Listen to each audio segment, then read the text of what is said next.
There we go. Hey, everybody. Hey. Sorry we're a couple minutes late. Yeah, it's a lot going on. We have a new setup. We're test running. So my question is it new or is it old? Because for people who have hung out on our channel for long enough, That's true. Some of our very first videos were filmed right here in front of.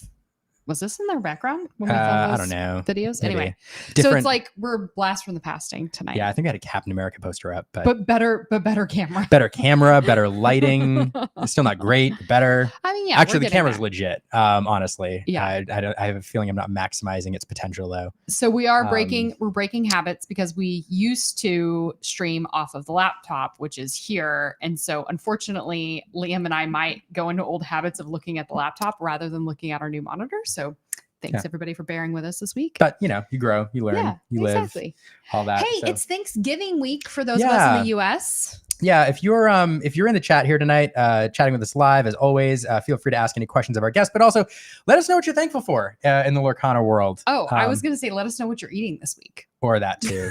Any of those. What is your favorite Thanksgiving dish? Let us know in the comments. We should do a Thanksgiving stream. Sure, we'll talk about that. We have people over on Thanksgiving. That's true. Maybe they would do the stream with us. That's true. Anyway, that's true. We'll talk about it. All right. Well, hey, it's been a huge. Let us know if you want to hang out with us on Thanksgiving. Everybody's going to be like, absolutely not. We don't want to hear from y'all on Thursday. Yeah. B squared. Look at that setup. So, so big, huge week. Like every week, I feel like we say it's a big week in Lorcana. A lot of news, a lot of things going on. We have some great events to talk about this week. There's a big tournament in California, the Battle of the Bay, which some of the participants just told us felt like a DLC. So we're excited to talk about that. We're going to talk a little bit. No, I'm so excited that these like even third-party tournaments are just like really stepping up their game, and like we are continuing to have just like really high quality Lorcana play, even when we don't get to have a DLC around. Yeah, because we are kind of in between challenge season. Right. Yeah. Which is really cool. And then we are going to talk about the Cross Continental like EUNA championship that's going on. We'll preview a few of those matches that are coming up that you should all tune into. And we're going to review a couple of the matches. We're going to have our co-host come in and chat a little bit about what he's seen in the matches so far. We're going to talk about some current events. We're going to talk about the news that was just came out like 30 minutes ago about the NA championship, how that's going to be conducted, and some other stuff. So before we bring in our co-host, we have let's talk about some news. We got these. We did get these. Wait, they're here too. Yeah. Right. These are super cool. For those who've been following along, these were sold in Europe at a couple events, and they were delayed until the release of set 7. They're pretty cool. We did a review video. If you haven't seen it, go check it out. We kind of deep dive them. They're overall pretty good. Couple issues we're worried about, but particularly the durability of the gold foiling. Yeah, but they're cool. Anyway, so that happened. Just be fragile with her. She's a delicate lady. Yeah. Gateway. So not only do we have these first chapter like bundles that are out there, but Gateway went on sale. It's 50% off, like $12.50 for Gateway. Liam so got a little excited. So we stocked up on Christmas presents and maybe giveaways. And we got what's it called again? Chronicles of Light. Chronicles of Light. Yeah, another delightful Ravensburger game. So excited to play it. So that happened this week. And if you're holiday shopping or anything like that, take a look at these because they're great and they're on sale, which is great. What else do I have queued up here? Oh, this is a fun thing. We've seen. Wait, you didn't talk about the other thing at Target. Well, yeah. I mean, there's this thing. These are the first chapter boxes. That anybody following game knows these are a great deal. At MSRP or the right now the market price for first chapter is pretty high, like $10 to $12 a pack. So even at retail, like this is not a ripoff. And wait, did you post our video yet? Or no? Okay, no. There will be a video coming of what is inside. Yeah. Of not that one, but we did have an opportunity to get two, so we opened the other one. But I mean, it's in there, but we bust open the packs and it's kind of fun. So this picture too, I love poking around Lorcana socials and let them eat cake and macarons. Macarons? Did I say it right? Macarons? Yeah. I cannot emphasize. I always put the emphasis on the wrong syllable in that word.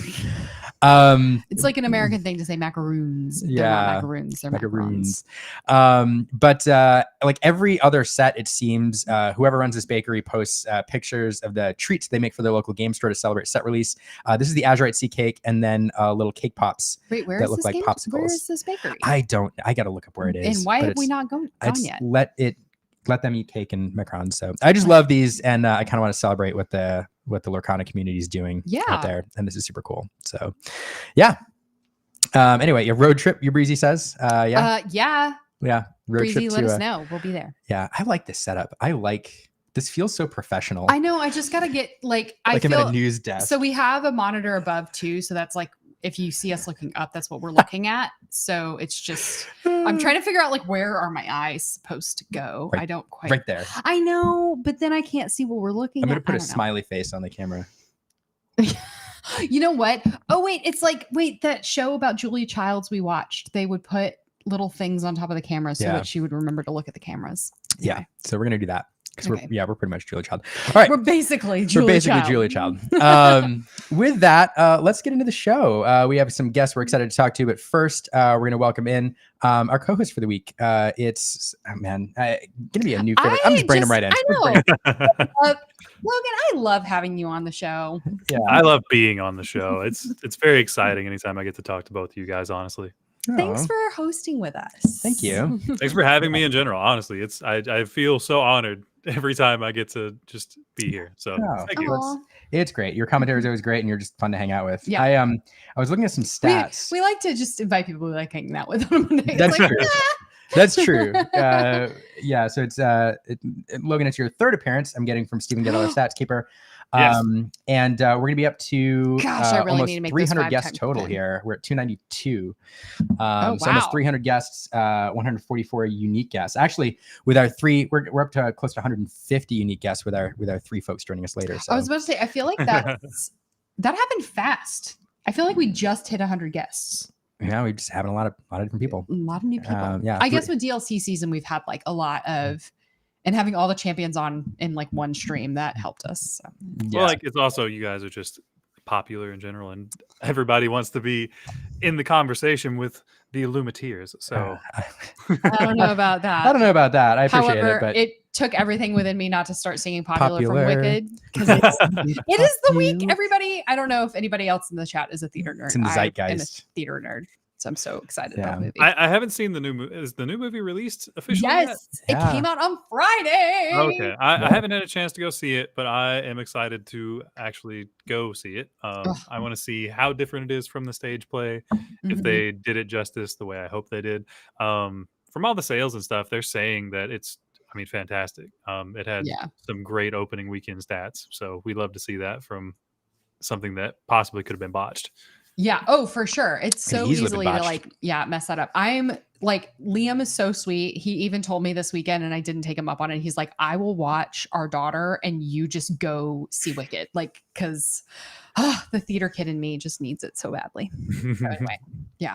Logan, we'll talk after you and I see it. For sure. Absolutely. Yeah.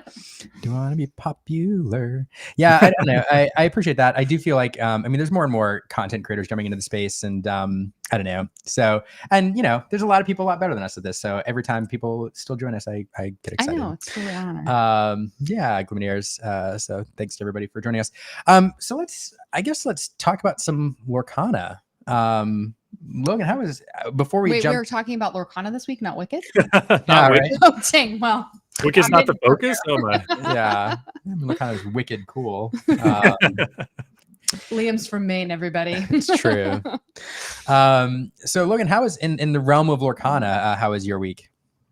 It's been pretty good. Labyrinth has been testing a lot internally. Obviously, we had Azurite Sea come out, so a lot of things are up in the air. A lot of ideas that we've been working on personally for maybe 2 to 3 sets now have a lot more support. There are new cards that have come out that are potentially becoming staples of archetypes that are already here. We have cards like Genie, the new 4-drop, who's evasive. He's just tested it absolutely insane. The new 2-drop Calhoun, she's also just tested very well. Sail the Azurite Sea has been overperforming, even though we knew it was going to be broken. But But then there have been some fun new things that have come out. Pirates as an archetype kind of has more staying power and legs than we thought it did. There's an entirely new location with Sugar Rush starting line and finish line that can I steal love that games. interaction. It steals games so fast if you don't have the proper interaction for it.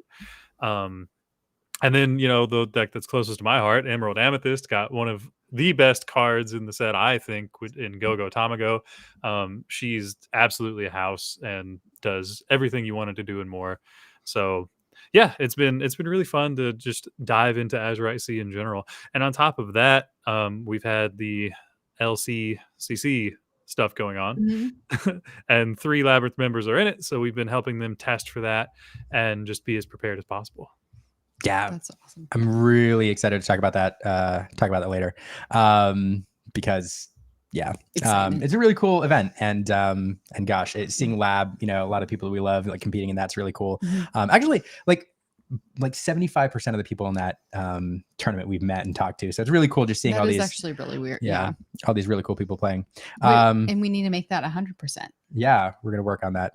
That's all those Europeans. Shout out to Jeannie and shout out to Ed. We're talking all about the Battle of the Bay here shortly, and Ed was the one who took it down.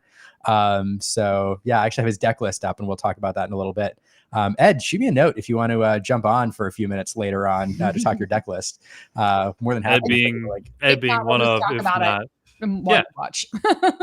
Ed being one of, if not the best Ruby Amethyst pilot that we have in the game right now. I mean, Ed's just an insane player. I've had the privilege of playing against him in tournament a couple of times. One at a CCS event in top 8. He ended up getting me, and then again we played in Vegas in a side event, and we ended up splitting our round. But Ed's just fantastic. I love any time I get to be around him in general. I mean, just, again, kind of par for the course, I feel like, with Ed, is just like he's just also such a kind and courteous opponent and like person to play with, is what I've heard. And wonderful human being too. So absolutely. I mean, after the first time I met him at CCS, he ended up getting second to Zan, and after their finals match, we just had a talk about Ruby Amethyst and his thoughts and how he landed on the list he did, and the match that we had, and the plays he's just a fantastic human. And just has a lot of thoughts about the game that, I mean, if you're not listening to him, you probably should. I agree. That's what's so amazing about, all of y'all who are just so incredible at this game, is you, in my experience, have all been just so like warm and welcoming to new and casual players. And I think like can understand and see and believe like the importance of involving casual players in competitive play and teaching them how to play competitively. And I think that that's just what is going to make this game continue to thrive and survive into the future. And, y'all don't have to be that way, but it's amazing when you come across a super competitive player who's just so open and welcoming. So, anyway. Well, I think the thing some people may overlook sometimes about that is the game, to your point, the game only continues to survive and thrive if more people get into it. But we also want everyone else around us to get better. If everybody else around us get better, it forces us to get better. Yeah. So if we help everybody else get to our level, then, I mean, it just makes everything that much more challenging. We have to try that much harder. We have to be more creative with our deck lists. We have to find different solutions to problems that maybe didn't exist the week before, or maybe people hadn't thought of the week before. So it's very much so as we lift everyone else up, we also get lifted up. Yeah. It's a good point. It's a great way to put it. And it's how the game stays going, as new players come into the competitive scene. It just keeps the game alive, especially the younger players, which is fantastic. Yeah, as Carolyn says in the private chat, a rising tide lifts all boats. Yeah, exactly. Yeah, best way to put it. So let's take a look at let's talk a little bit about what the Battle of the Bay was real quick. I didn't get to watch terribly much of it, and I know, Logan, you didn't either, which is why we're bringing in some people who got to play there in a moment. But this was and we'll let them explain a little bit more, but this is a big tournament, about 130 players, and in San Francisco. And I hear they ran into a venue. It was a 2 format event, and some big players playing there, like Ed Chu. and some other talented players. And then Spessy even flew over from Europe to commentate and commentated alongside Tegan, aka Take Refuge Gaming. So big event, top-notch commentary, great players, and a really good look, I think, at the meta in this set. Because we've seen a few bigger events, but not really events, I think, of this level, over at least in North America, where we've gotten to see a lot of the best players, battle it out for some cool prizes. This is what Ed posted this on his social media. This is what Ed took home after winning. Really cool. Like, I'm not sure if the trophy was part of the award, might have been, but at the very least, there's this cool medal. The challenge Wait, that's promos. a medal? I don't know. It looks like it. I'm assuming it is. Yeah, I assume that's with the prizing. So 4 boxes there. Some other prizes. We get one of each of the promos. That Stitch is still the so best. Amazing. I mean, I think the Stitch by itself would have been just a phenomenal take home for first place, honestly. Right? That's true. I mean, they're not making any more, I wouldn't have a comic card. I have all sorts of thoughts about what they should do with there's this whole other discussion about the championship promos. Yeah. But anyway, super cool. And now I'm going to switch over. Let's take a look at the meta. So this is what Tegan posted on social media. I dug this a little bit. There's a couple things that I found. I don't know. In a new set, I don't think there's a color combination that I don't see any color combinations really well represented here that I'm super surprised by, but there are a couple that are represented a lot more than I thought. One of them for me is Amethyst Steel. Huge chunk of the pie here, when that typically hasn't been one of the top decks, although I think we all thought it might, make a run here in this set. What do you think about this, Logan? So I kind of have the same thoughts as you. I wasn't surprised by what the color wheel is showing, but maybe Amethyst Steel being as big a share of the meta as it is a little surprising. If I think about it off the top of my head, both those colors got a lot of support this set with Calhoun and Genie and White Rose. So it's in general a lot faster and can deal with a lot of things that it wasn't able to before. So I honestly, now that I am thinking about it, it may have been an excellent pick for the tournament. We have our staples that I don't think are going anywhere anytime soon. Obviously, an Emerald Steel, Ruby Amethyst, Ruby Sapphire, Sapphire Steel. Amber Steel, I think right now is possibly in contention for best deck in the format with how many tools it got and how strong and how fast it can be. And honestly, there's just a lot of ways you can build it now that we didn't have before. Simba opens up an entirely new direction you can go and just an entirely new shift line to Sing Wheel on turn 3. So yeah, I'm excited that there's this much of a spread in what we've seen in the first big event. Yeah, I agree with you. One of the things I love about Lorcana in general, and I think you hit the nail on the head here talking about Steel Song. We in some of the more recent metas, we've looked at the top lists, and most of the top lists could go probably like 2 directions, maybe sometimes 3. There was a period where Steel Song was like, "Are you running Pride Lands? Are you running Lanterns? Or are you running?" What was the other one? It was like 3 ways you could go with it. Flutes. Flutes. Yeah, sorry. But there was also a period of time in Lorcana's early days, back in like set 2, where the top few decks were really, really uniform for the most part. And here, like, we've gotten to the point where there's such a card pool that you can take, like, for instance, Steel Song, and you could build it 3, 4, 5, even 6 different ways, all of which, might be could win in a given meta, and you can make some really nuanced meta choices. So it's really, really fun when you watch some of these events, because people sit down to play and you're like, all right, you're playing Ruby Sapphire, and then you're going to watch for the first like 4 or 5 turns and try to figure out which Ruby Sapphire they're playing. And even then there's some really fun like off meta calls or some meta calls you can make with some fringe cards that can take your deck in a fun direction. So I don't know, even looking at this chart here and seeing these color combinations, there's so much nuance in here that we're not seeing. And if you could break up some of these big color banners by like the type of deck in that sliver, you would see like a really diverse meta, I think.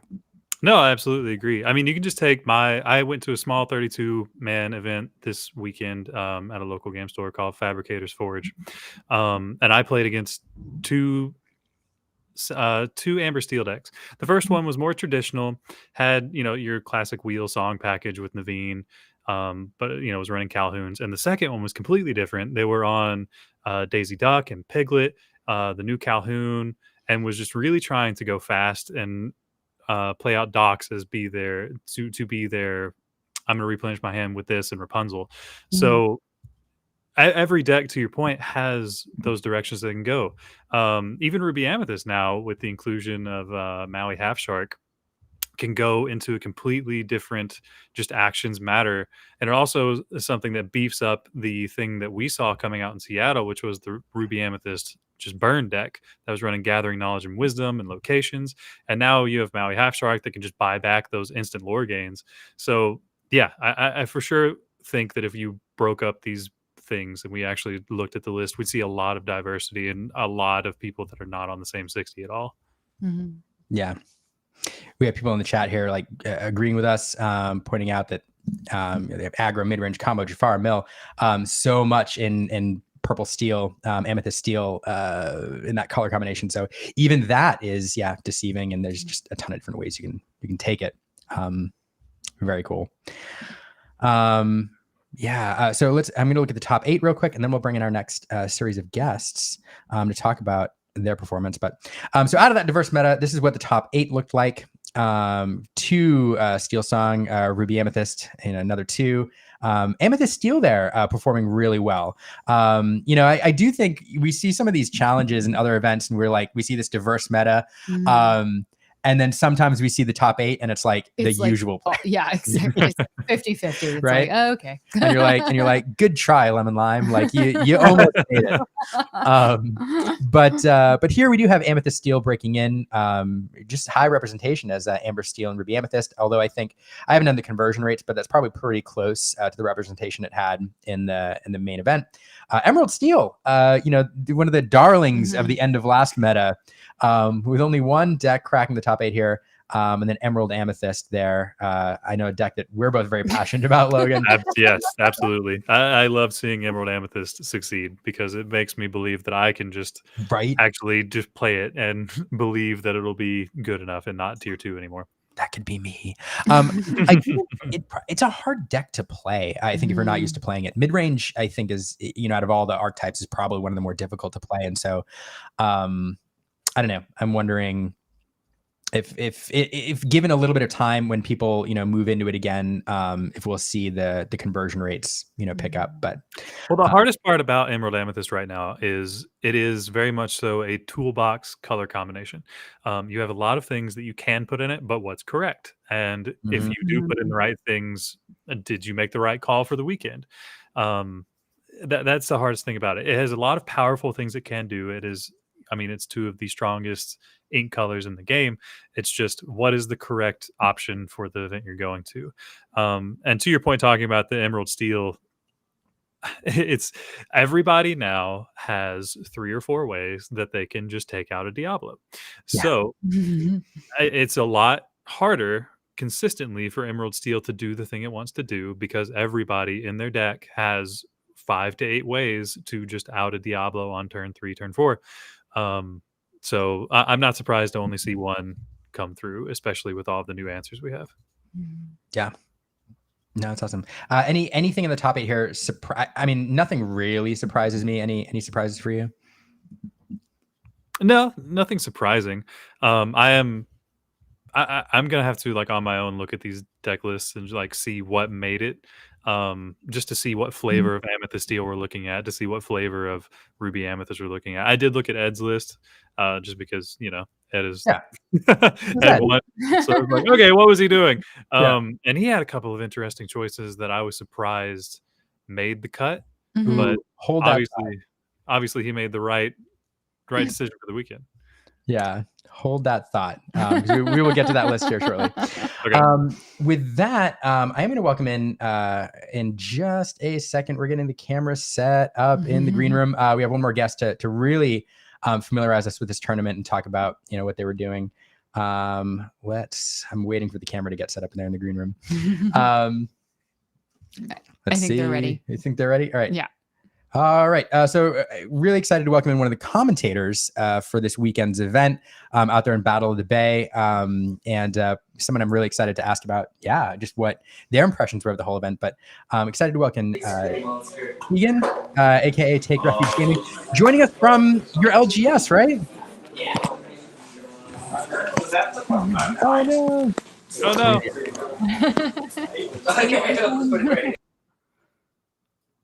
All right. Check 1 2 1 2 1 2. I can't hear you. I think my headphones. Oh, now we got There you. we go. Yeah, we got Yeah, you're good. Give me 1 second. Yep. No, we can hear no you just fine. All right. We'll wait. We'll let Tegan get to a better get to spot. figure this out. But no, I'm really excited to get Tegan's impressions of the tournament, the meta. If we saw any super interesting decks that we need to look up. So it's always exciting to talk to the commentators because,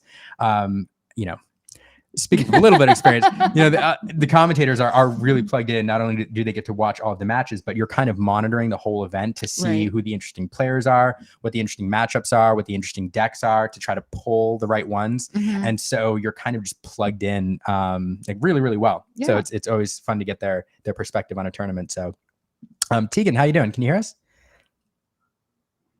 No. I think she's still trying to set up her headphones. Yeah. Okay. So I assume she'll jump in whenever, but yeah, no, I overall, I need to dig into the deck list a little bit more. Like you said, Logan, I'm really excited to scrutinize the Amethyst Steel lists, as well. That's the one color combination that I don't have as good a handle on as I want to. And I really want to see kind of the diversity of that build. So, yeah. All right. Tegan's having trouble hearing us, unfortunately. The wonders of a live stream. Yeah, I was that's how like it a goes. live show. No, it's just live.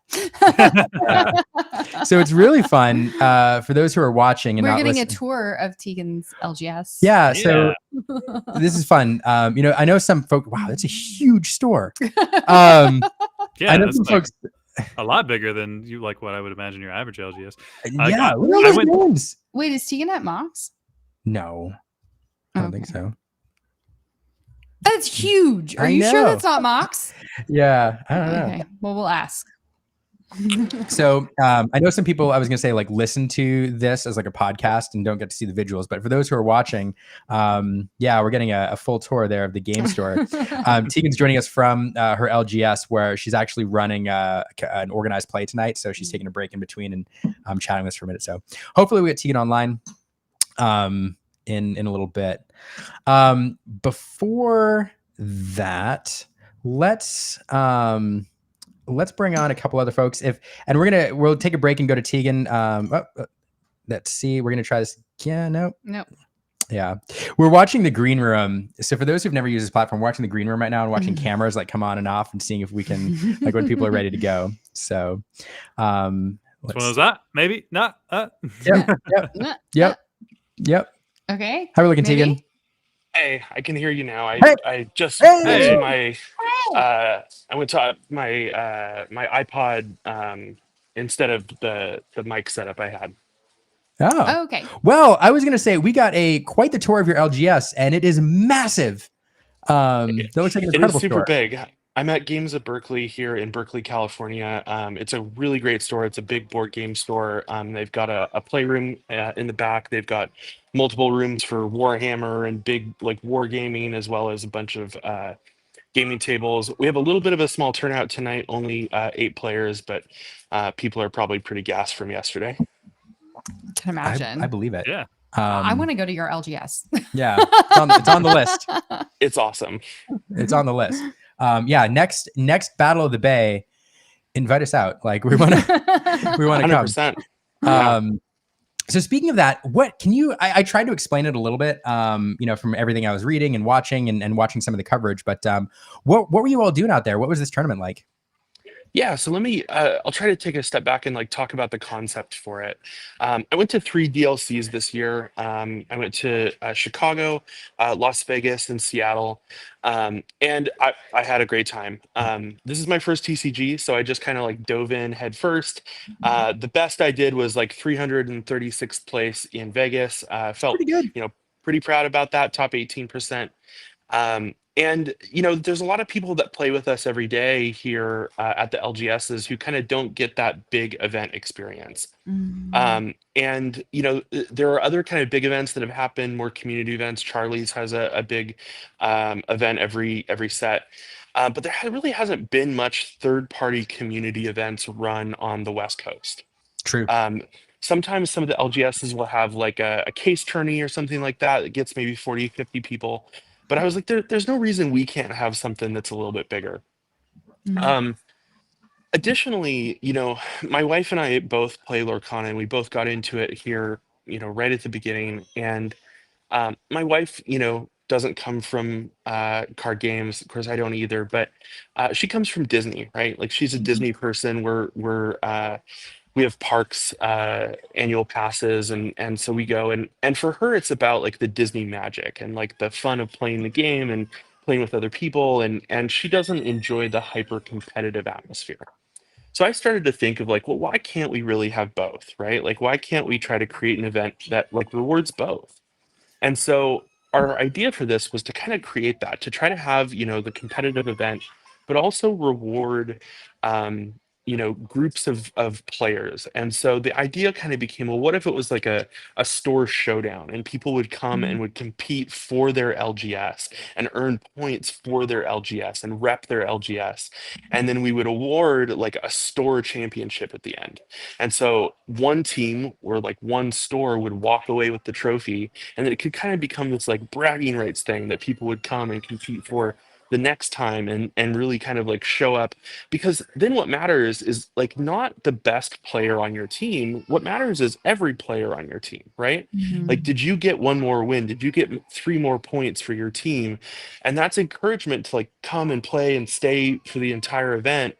um and be a part of something more than just as an individual who like goes and maybe only wins one single game over 8 rounds, and that feels bad. So Mm. uh you get to contribute to your team winning this trophy, which is was part of the idea for it for us.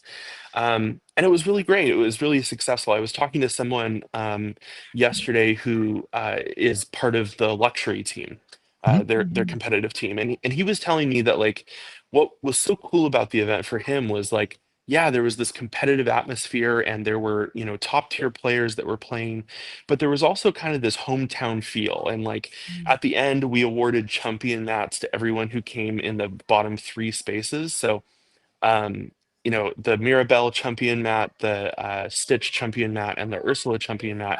If you played all 8 rounds and you came in the bottom 3 spots out of everyone that did all 8 rounds, you got one of those mats. Mm. And people cheered the most when that was announced, right? Like everyone just kind of got involved and cheered on everyone. So that was kind of the goal, to like be a community event, be a lot of fun for everyone. Like everyone should walk away with something. Everyone should win something, even if it's just a booster pack. And really try to have a fun environment, but also provide a place for top tier players to really come and test out the set 6 meta and really make out, put a stamp on the meta a couple weeks before LCQ and Paris. Mm. So was that your sole decision on making it a best of two, as far as instead of best of three, just trying to keep that DLC feel, and just trying to keep that level of DLC magic just in your hometown? Yeah, exactly. I really wanted it to keep it best of two and make it just like it was our own little community DLC.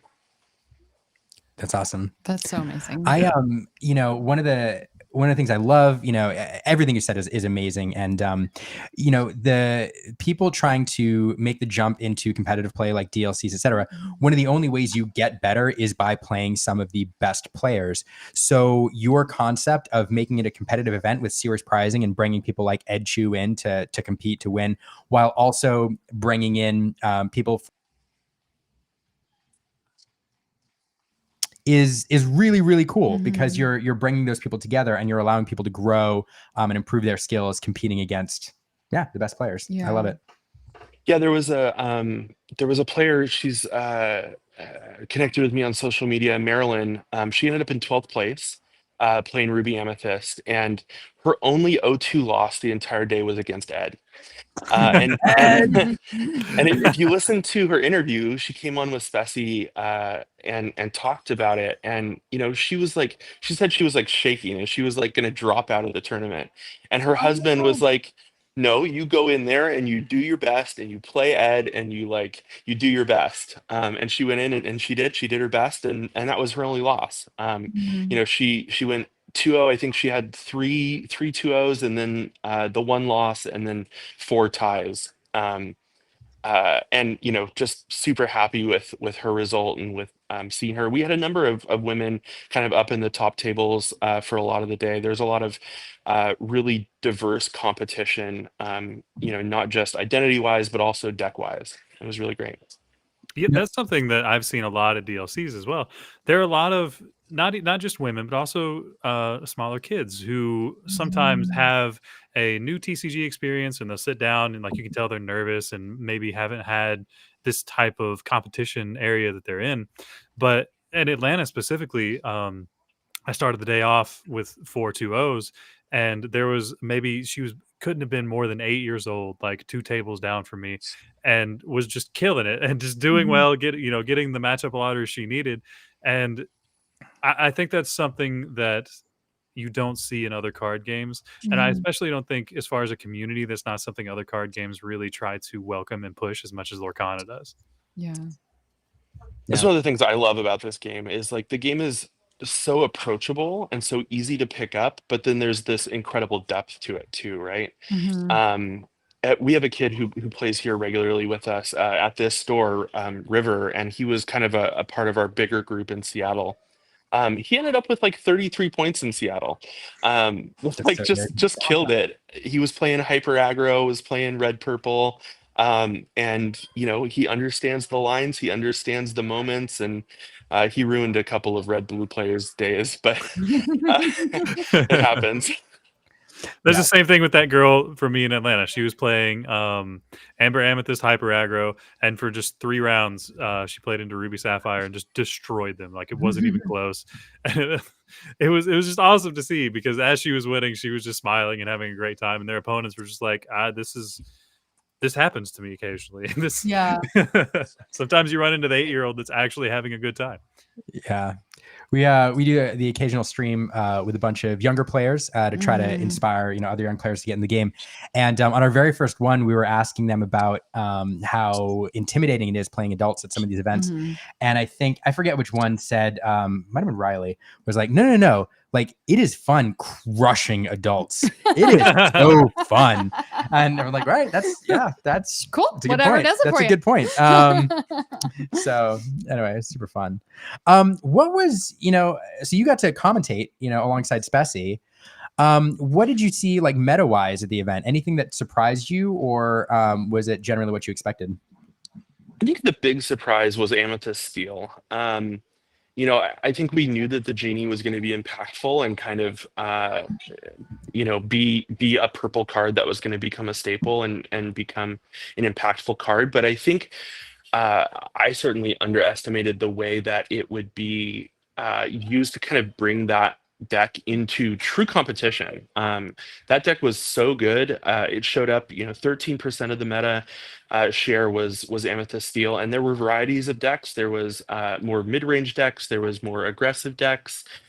You know, profiles. The kind of more aggressive decks were running like Arrow and the new Surfer Tinkerbell, Mhm. as I call it, the 1/3 that quests for two. But you also had these more like mid-range decks that now were able to use that genie to be able to kind of dig deeper into their decks to bounce it, to add to that card draw in addition to playing rabbits. I think most decks were on, you know, some split of both of them. Mhm. And you saw that not only in Amethyst Steel, but also in Amethyst Ruby, right? Like Amethyst Ruby, certainly in set five, kind of maybe fell off a little bit. I think there are some people that still play it very, very well. Like no, I'm not obviously. Yeah. But there it kind of fell off a bit. And I think Genie has put it right back at the top of the meta. That was a little surprising to me as well.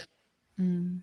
Yeah, Genie's been such an impactful card. We did a lot with various people going into Azurite Sea asking about their top 5 cards in the set, and then Artibax did this and the new Articast, and Genie I don't think was ever in the top 5. Always kind of talked about, but I do wonder if that's going to be one of the most impactful cards in the set as far as it's how it's allowed some archetypes to kind of stretch their legs. I think what's under what we haven't really talked about too is like, yes, the impact of drawing a card and coming down questing for 2 on an evasive body is massive, but it also gives some decks that had trouble dealing with Diablo a better answer for Diablo. In some ways, right? Being able to come down even on 4, like sure, you give up a couple of draws to the Diablo, but if you can get that Genie down and you can get it to stick, well, now that Diablo has to think twice about turning sideways, right? That Genie is also really hard to remove. Like the Brawl removes it, right? But the kind of 2-cost damage spells don't remove it. So I think we're going to see a lot more Zeus played this set in response to that. I think that's incredibly reasonable. That's something we've been talking about in Labyrinth internally. Just how do you deal with a Genie when it's played on curve instead of a rabbit, and can you do it consistently enough that it doesn't run away with the game immediately? To your point, Amethyst Steel got a lot of fun tools this set that I think really pushed it into possibly tier 1 consideration. It has staying power. It has the ability to grind out long games. It has the ability to just kind of go fast and say, answer me or I win the game. So seeing that level of variety at one of the first bigger events in North America is awesome. Yeah. Well, Tegan, I know that you're tournament organizing tonight, or you're running an event at your LGS. I'm the TO here at Games of Berkeley, so kind of stepped away for a bit to chat about it. I've got a little bit more time probably until the next round. Well, we do have to bring in, stay as long as you like. As soon as you need to go, let us know. But we do have a couple of your players, your locals who competed at the tournament this weekend and are waiting in the green room to come in. And we wanted to chat with them a little bit about their performance. So we'd love, if you have any questions for them or want to grill them a little bit, Sure. yeah, please do. So we're excited to welcome in some of the Toontown Titans. That's some alliteration for you. So this is Say it how 3 times fast. right. Tegan, long time no see. Hello. Right. Hey. The Toontown Titans is how Hanlon and Sage Mode. So also James, Nick, and how. So hey, how are you doing? Have you recovered from the weekend yet? Recover. Oh yeah. It was an experience. Yeah, we're about an hour and a half north of the bay, so it was an early morning. It was waking up at 5:30, get ready, drive down. A couple hours of sleep. We're up all night the night before talking about what we're going to play, and just straight in. But yeah, straight. It was an amazing event. So happy to have it go on. Yeah, just another DLC. Like eight rounds. So. Yeah, we've all 3 of us went to Vegas and went to Seattle, and it was a DLC level feel. Like there was big names, there was people having fun, there was side events going on, there was prizes being handed out. It was literally DLC San Francisco. That's amazing. That is amazing. It's funny. It's always fun to hear this full circle, because Tegan said right up front, hey, you were saying, hey, we wanted to make this a DLC feel, and then having you all come in and be like, this was a DLC is super cool. Yeah. I do. So you all played very well, actually. Some of this, we talked about its 2-game format. So the splits got the better of a couple of you. But I do want to talk about, we're going to kind of go in reverse order here and talk about kind of some of your performance. While we have Tegan, I wanted to ask about some of these games. So how you finished in the top 8. And then going into the after the cut, you faced Ed in the first round, got knocked out by the eventual champion, and this was your deck. How was that experience, and why did you choose to run this build? First off, I just wanted to say this is also my first TCG, and Lorcana is amazing, and it's been a great hobby of mine, and getting to meet Nick and James here. And playing Steel Song, since the beginning of set 5, and I'm just really comfortable with Steel Song. And going into set 6, I didn't get that much practice, so the list you see here is what I kind of threw in together last minute, and then just wanted to have fun at Battle of the Bay, and I didn't expect to get top 8, and going into top 8, it was just an honor to go against Ed. Yeah. Scary man. Yeah. Yeah. I know you switched up your deck. Like what you played at League Friday night, completely put it away, and then switched over to this deck in less than 12 hours and just played something completely different. Yeah. And did So so you well. changed your deck between Friday Night League and the tournament? Yeah. Wow. So in this list here, you can see there's no bare necessities, which is something I would have liked to add if I had to make a change. You can see that I have the 4 Cinderellas, 4 Daisy Ducks to go aggro. I didn't have the Simba shift line, and so I opted in the Robin Hood shift line. I got the 4 Lilos just to try it out from set 6, and then the 1 of Piglet, and then the 4 Mr. Sneeze there. I have 4 aerials, and you'll also notice that in my deck I only have 15 songs, so the aerials whiffed a lot throughout the day. I was about to say, traditionally in Steel Song, we have somewhere upwards of 18, 20 songs. So going a little lighter, while it's not necessarily a bad thing, but your low end is has a lot more staying power. I mean, you've got the daisies, you've got the shift robin, you've got the Lilo to recur.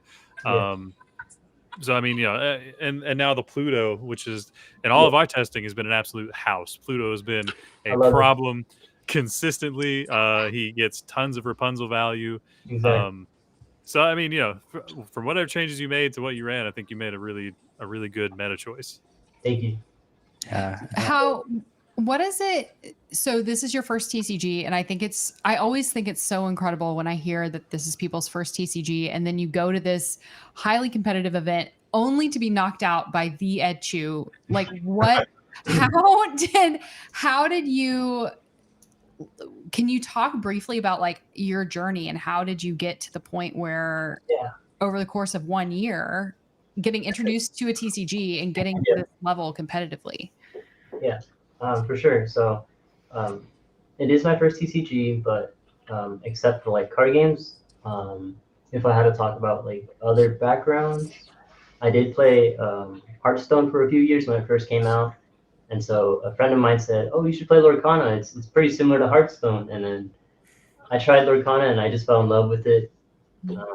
We met at a set champs. Me and James, we actually met at a set champs. It was let's see. First, I played at my locals during set 3. I think it was at the end of May, and I was pretty intimidated and scared to play at locals for the first time. And then my friend was like, "Oh, there's a set champ 1 week from now. You should join." And I was so scared. I was like, "Sure, I'll do it." So a week later, I participated in the set champs, and my first opponent was James. We bonded over a castle, a queen's castle. I looked at his deck, and he played, what was it, the Simba, the Quest for 3, and I was like, interesting. Okay, all right. And when we were done, I was like, do you mind if I, offer a couple suggestions or let you know? And this is when Queen's Castle was like, popping off in the community. And I had some in my binder, and I said, "How many do you have?" And I don't remember if he had any in there, but I remember giving him a Queen's Castle, and that kind of like what clicked from there. And I think it probably made him feel more comfortable. And we became friends. He started coming to my local league, and That's an incredible story. I think, I think Tegan, you talked about it as well, and I definitely feel this within the Lorcana space. But like, kind of for the 3 of us, this is all 3 of our first TCGs, and like, it is really the community that makes you keep coming back. It's what makes this game so special. Like the game itself is good, but the community that's been developed around it is amazing. To the fact that you go to this competitive event and meet James, and you're now, you're now sitting next to each other all the time. It's just incredible. And Tegan, from what it sounds like, you had a similar experience with the game as well.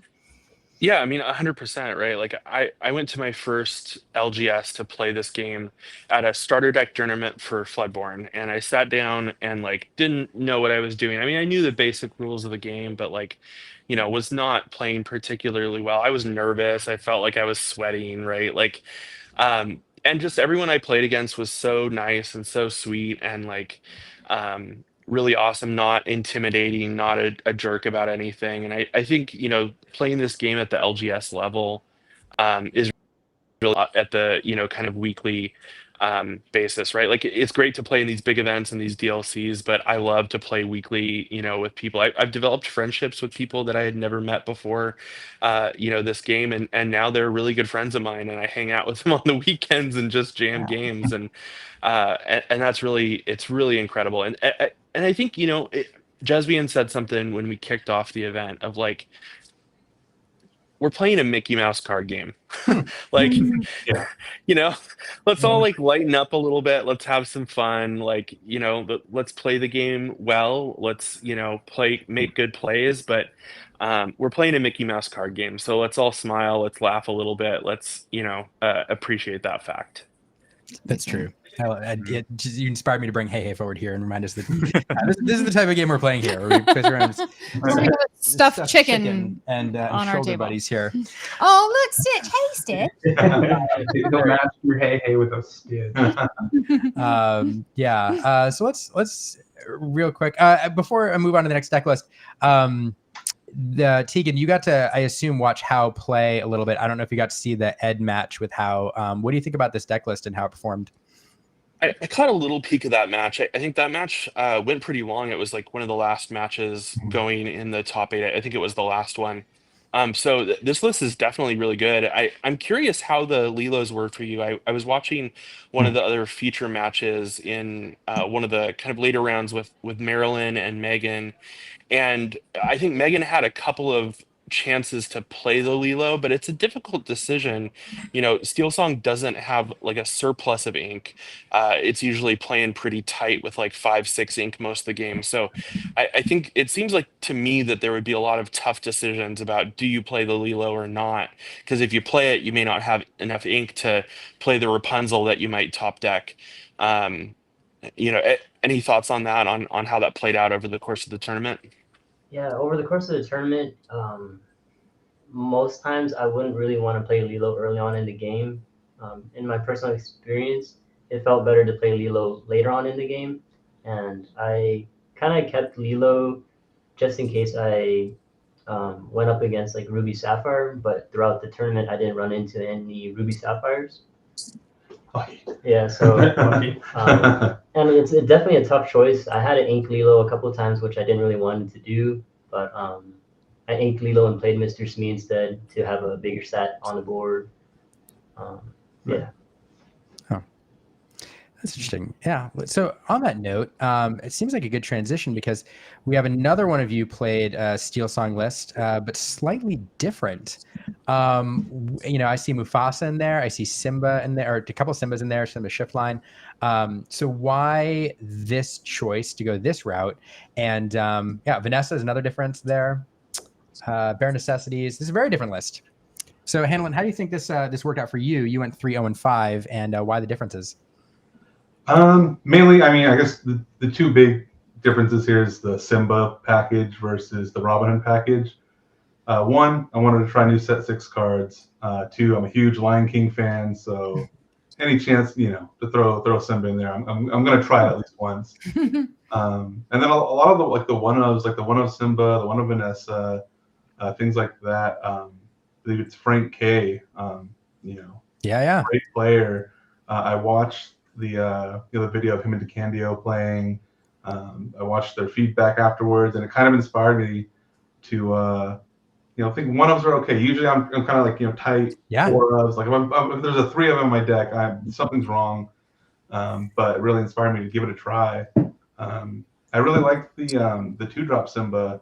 Just having Bodyguard, there was a couple times where I was able to play that and then shift the big Simba the same turn to kind of turn on that ready my characters effect at the end of turn. Because usually you play the big Simba, it's like, okay, the cat's out of the bag. and they know what's coming, but being able to kind of put the Simba down and instantly basically save my characters was clutch sometimes.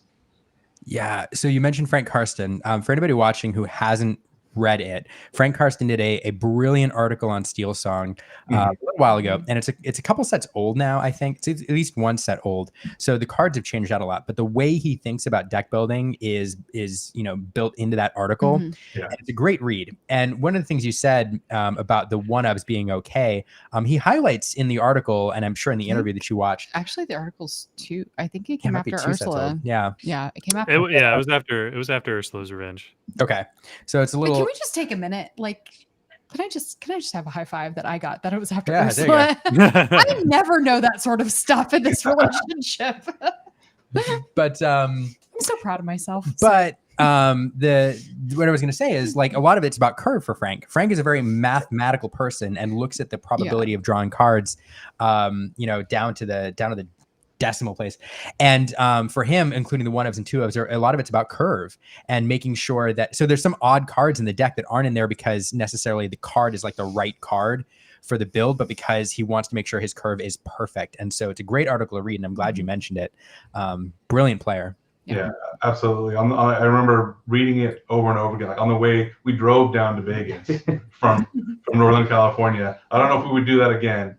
But yeah, I was reading it like line for line, just absorbing it, and just the math, the statistics really helped shape my my Vegas gameplay, and I was able to do pretty well. I think I ended up tied with Ed at the end of standings for the main event.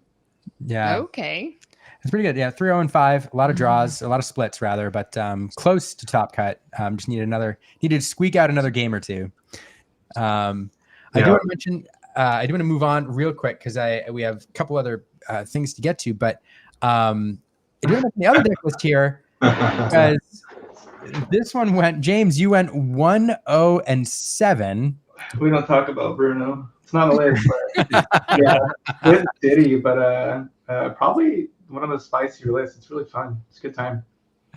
I mean, fun to play. I'm sure it looks like a lot of fun. It's not a color. It's a color combination we saw a little bit like really go off in set 1 with the turquoise high 5, and since then it's kind of like fallen out of favor. It just hasn't been that great. And here you are trying to bring it back, and I do think it has legs this meta. I've seen some fun stuff, or I call them turquoise builds. Some people call them Baja Blast, but it's always Baja Blast. It's always Baja Blast. Yeah. What are you trying to do with this list? What is the script for this deck? So just kind of a little background on like why I chose it. I just Amber Emerald is what I was playing for a lot of at the DLCs and previously, and those type of decks tend to be like a form of control and just shenanigans, like a little unpredictable. This list specifically is meant to lock down the board and their hand. You can see bend your will in there, so you kind of play to that. So the beginning of the game starts out with just like your normal Sapphire deck, Popsicle into ramp. Instead of hiring, a lot of the time I'll opt for like a Muses, just simply to stave off them targeting, start to bounce their board, get things in their hand, and just prepare for the Clarabelle. So Clarabelle pops off, you draw a lot of cards, and by then you're just going to bend and drop their whole hand. So it can be a little bit of a slow roll, but things like if you see Bellwether, Kit, and then the addition of Heffalumps, they just allow you to stave off the early aggression. You guys mentioned earlier River. That was actually my round 1 opponent. Wow. Going into it, I don't want to see aggro, and of course I sit down and I'm like, oh no, Amber. But he had a opener, Lilo, Daisy, Baloo, and we all know what that means. You know what I mean? Like I've just gone. But this deck staved it off. I held him at 18 lore, and I ended up winning a game going 1-1 with him. Peter Pan, another new card you'll see there is a 2-of. It's a 4/6, enters Exerted. They can't gain lore on their turn unless they challenge. Very good into aggressive decks. Amethyst in general I thought was going to be super popular. So again, this deck can kind of hold that off. But all in all, ton of fun. Didn't play green steel like I wanted to. I just went in, wanted to do some cool stuff, and I did. Well, here we are talking about it. Yeah. Really good time. So I see a lot of splits. I see 1-0 and 7. Was this a draw play dynamic? Like, is this deck much better on the play, or what was it just Yeah, absolutely. So my friend TJ Coffin was like playing with this list last set. Speci saw it, and you guys might have seen that the meta for Speci when he was playing nothing but this color combination and Clairball on stream for quite a while, and it picked up some hype, and I think it kind of fell off just because it didn't really have the legs we'd want it to. And with this set and Heffalumps and just the other cards in there, Sail, there's just a lot of good additions. On the draw it could be a little bit slow. And the night before I put in Bellwether, just playing Peter Pan, and I was just hoping that those can stave off a little bit. But yeah, that's definitely the difficult thing is being on the draw. This deck would be much better in a 3-game format. Yeah, interesting. Kind of what I expected. It looks like a lot of fun to play, honestly, and I may build it just to experiment with it. A big fan of John Silver. I think he's way underpriced right now. I think he's a great guy. And Pirate Synergy. My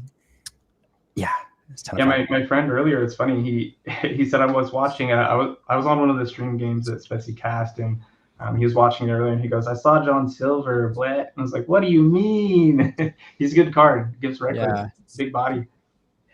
No, this is super fun. I'm gonna build this deck because it's fun. Do it. So, but I do need to rewind. I need to kind of close this segment a little bit back to How, because you all did very well. Like with all the splits, you're just a couple games off from making the top cut. But How, with the 4-0-4, was the one who performed the best and did get to face off against the champ of the top 8.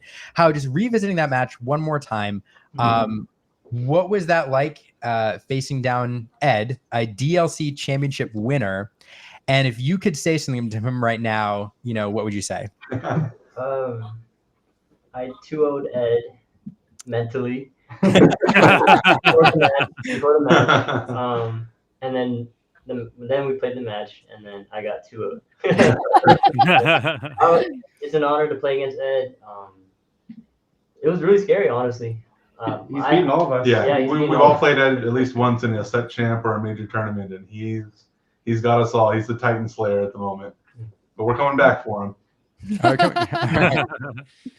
Well, I guess it's worth asking Ed what this he question thinks? in reverse. For sure. So we may as well welcome in Ed here and ask Ed. There's Ed. Hey. Just kidding. Ed, but what was it like facing down How in the top 8? Oh yeah, it was fun. Honestly, I made a lot of mistakes during that game that I kind of am happy that game was not streamed because I made a ton of mistakes. I think in particular, yeah. Oh, I was gonna say, did you feel that like mental 2-0 that you just got like completely obliterated by How? Yeah, definitely. I think that's probably what happened. So I made some missteps for sure. Yeah. No, well, I guess we should have opened. It was a good segue though. But congratulations on the win! Huge, really cool event. Was this better than winning a DLC? For me, honestly, it was actually more fun because I think it was fun to try to be like casting. I actually got to cast one of the games with Speci. Oh, fun! Watching like one of my friends like play and like commentate on his match, and just like being part of that kind of team was really fun for me personally. So yeah, different things, I guess. But to me, it was more fun. Yeah, that's incredible. Yeah, it was. It must have been a really cool experience. I would like to cast with you sometime. So we'll have to make that work. Let's take a look at the deck you built, though. We have it queued up here, and since you're here, this seems like, a fairly standard list. We did work in the Maui Shark. I see we've gone back. Lady Tremaine, I feel like worked out of favor for a while. Like she's only $1, I think, on TCG Player. Not played terribly well, but you're mixing her back in here. What was the thought process with this build? Yeah. So back in Texas, right? I think what happened was blue red kind of fell out of favor. So that's why I kind of took Tremaine out of that list. But I kind of noticed that it was kind of picking back up a little bit anyway, especially towards the beginning of the format. I saw a lot of people talking about like Sail the Azurite Sea as one of the top cards of the new format. So I thought it would make sense to add Tremaine back because I thought there would be a lot of people playing like the new Shark and just like being able to deal with Tamatoa specifically. So I wanted to add Tremaine back in, and I also wanted to add Sisu again. I kind of took her out last set, but it was because blue red. It's not very good against that matchup, and I've also been noticing people talking about like the Amethyst deal, like guys were talking about, and also the rise of Genie specifically. And I noticed a lot of games where in the purple matchups they would go like Genie into another Genie when they have 8 ink. And I thought like, okay, what is like the answer to that, right? And I think Sisu fit perfectly against that curve. So I definitely wanted to add her back in. You want me to just talk about the rest of it, or? Yeah. We love it. Okay, sure. How people learn, you know? So Yeah, like so for me go ahead. specifically, as like we've been testing internally with Labyrinth. One of the big things that you and No I'm Not kind of I think have come to the same conclusion. He was cutting locations and cutting copies of Be Prepared, just because the meta is being really fast right now, and there seems to be a lot of location hate, especially with all of the Amethyst and Bounce packages around. Is that kind of what led you to trim down on those cards and go more so towards the early end and have the big Sisu shift? It's funny that you say that because when I talk to him, he says the exact opposite. Really? So, yeah. So I remember like you guys posted like the Labyrinth video with like the RP list for day one, and it was like a Cusco crab kind of shell with like shark. Yeah. And I remember I was talking to him before he was submitting his deck for the LCCC, and I think he wanted to add the 4 castles back into the deck after I showed him like my original list. And my original list was basically like the typical like Ruby Amethyst with like, it had like the 4 rabbit, 4 castle, 4 Be Prepared, 2 Tremaine, 2 Medusa. Very similar to like what Kendall was running before, but I had the 4 brooms, right? And I realized that he wanted to add it back in because I think he wanted that control aspect, but I wanted to take them out because I thought Genie was just like a better substitute for that card. So after we kind of talked, he was like, well, I still like locations, so I'm going to put it back in. I think it's gotten beaten out of him since you've talked to him. Okay, good. Because I think that's probably the most common question people ask me is like, why'd you take out the castles and do you miss them, right? And my response is basically, you can always win by just like banishing your opponent's like characters and then just kind of turning your character sideways and kind of winning by default, right? If your opponent has no characters to quest with and you do, then eventually you'll just kind of win this attrition battle. So I think right now, like you also said, like there's a lot of like crab, fox, Maui type cards in the meta. So locations are a little bit risky to play because like if you play it at a wrong time, you can just get blown out of the game and just lose immediately. Yeah. Fascinating. Well, yeah. I want to ask about like what you're bringing to nationals, but I won't. But no, it's super cool. You can ask him; he doesn't have to answer. Yeah, no, I'm sure there's a lot of time between now and then, but I'm sure the short answer is he doesn't know, like a lot of us. Yeah. Meta is still developing, right? And I think it comes down to like for this list specifically, I had no idea what everybody was doing, right? I don't think anybody did really. So the reason why there's like 2 of so many different cards is because I wanted to just try to have some game into like all the decks. And I knew a lot of people would try, or my guess was everyone was going to try the new cards, right? Especially the Maui Half Shark. And the inclusion of Dragonfire was specifically for that card. A side effect of this card was also that it was really good against people doing the Diablo Cove thing. And the Pluto thing. There was like a lot of talk about playing Pluto, and there wasn't a lot of clean answers to that card. So this Dragonfire actually put in a lot of work to just deal with like the Cove Diablo, Cove Beast, Pluto, Shark, just these kind of hard to remove answers, especially if they know you have Tremaine. They'll put like a small character next to it and now you can't Tremaine them, right? So I kind of wanted something to kind of pair with my Maui Half Shark, where you can challenge with the Maui Half Shark and retrieve the Dragonfire for reusage purposes. It feels very much so that thought process is like what we had at the beginning of set 2.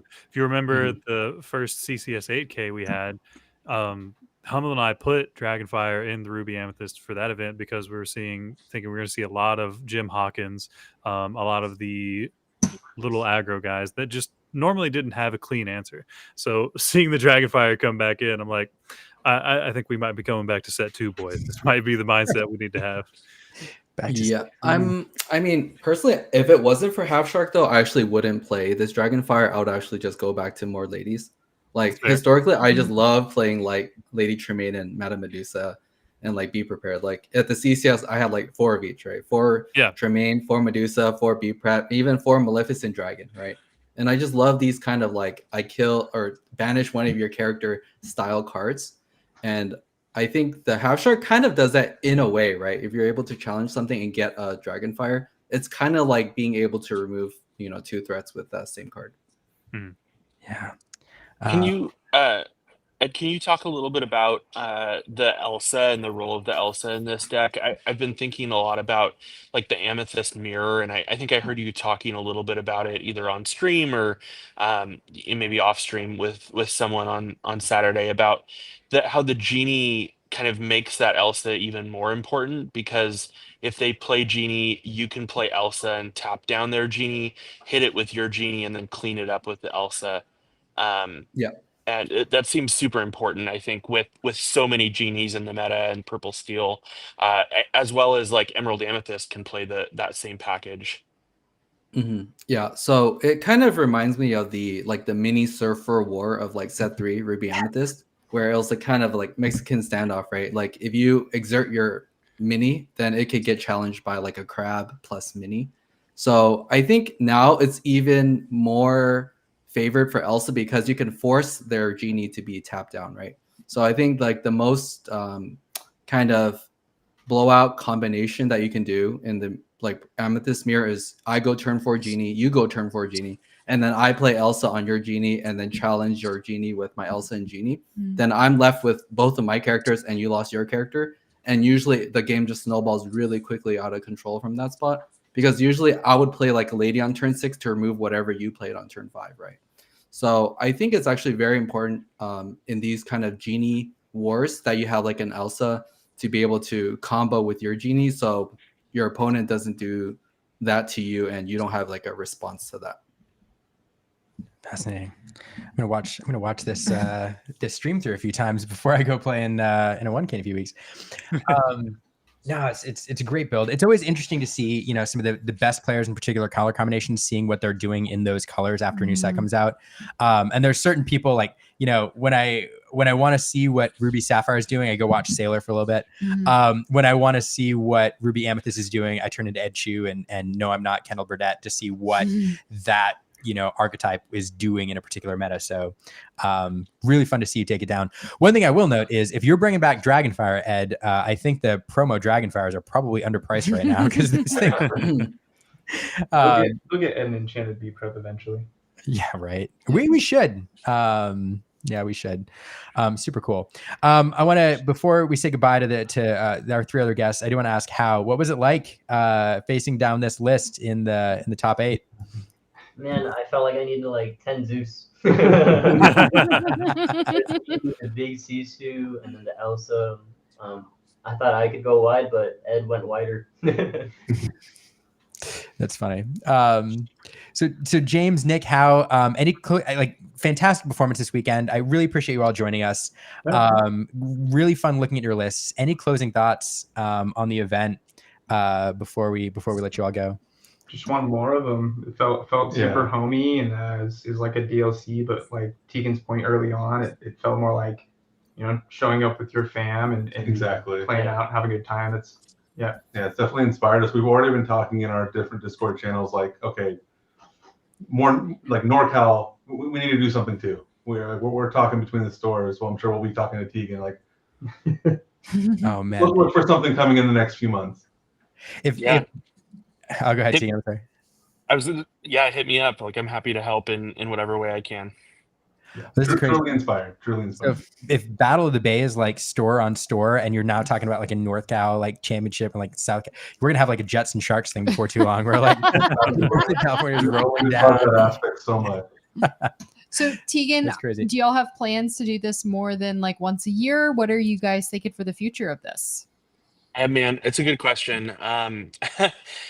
I would love to do more of them. I honestly, I would love to do one every set. Part of what I wanted to do and accomplish with this is really make a stamp on the new set meta and really put the Bay Area on the map as being impactful in meta conversations.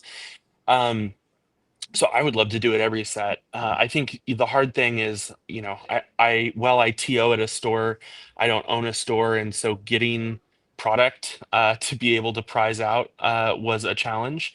Um, we had to basically try to get stores to sponsor us and get a box here and a box there, and we we did it that way, right? We can plug people on stream.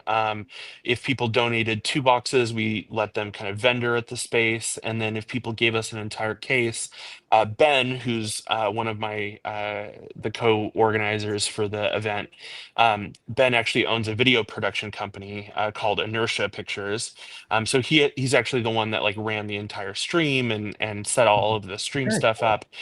It's his logo, the little eye on the playmats and on the stream overlays and stuff. So he kind of ran all of that for us. Well, he brought in a couple people from his company to do it, and so we have to pay them, and it's a lot to organize, to put on something this big. I think if we talk to some stores and get some good deals on like at cost product, I think we can definitely get something in the future. I think one of the things that Ben did that really made it worth it was you caught some of the street, went and did like some short like TV spots for some of the stores that we put on the stream, and those were really high quality, really well produced.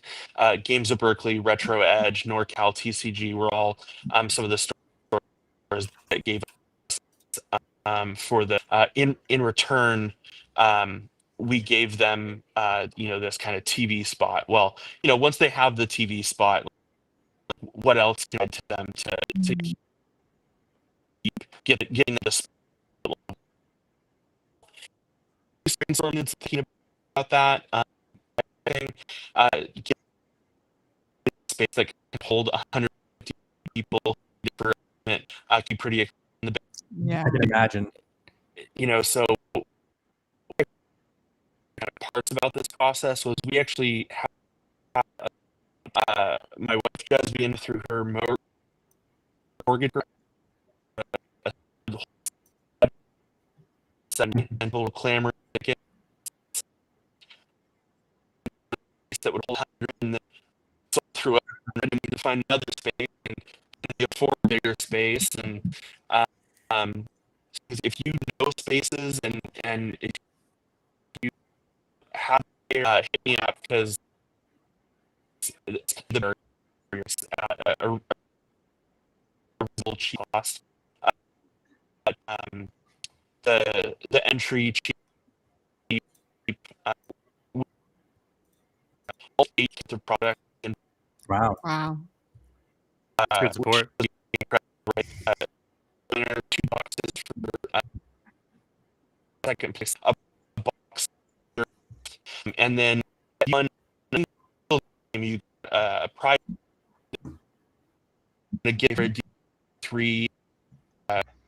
Few other things that we gave away, guys gave us like a elemental drawing, like a drawing from Elemental done by the Pixar staff.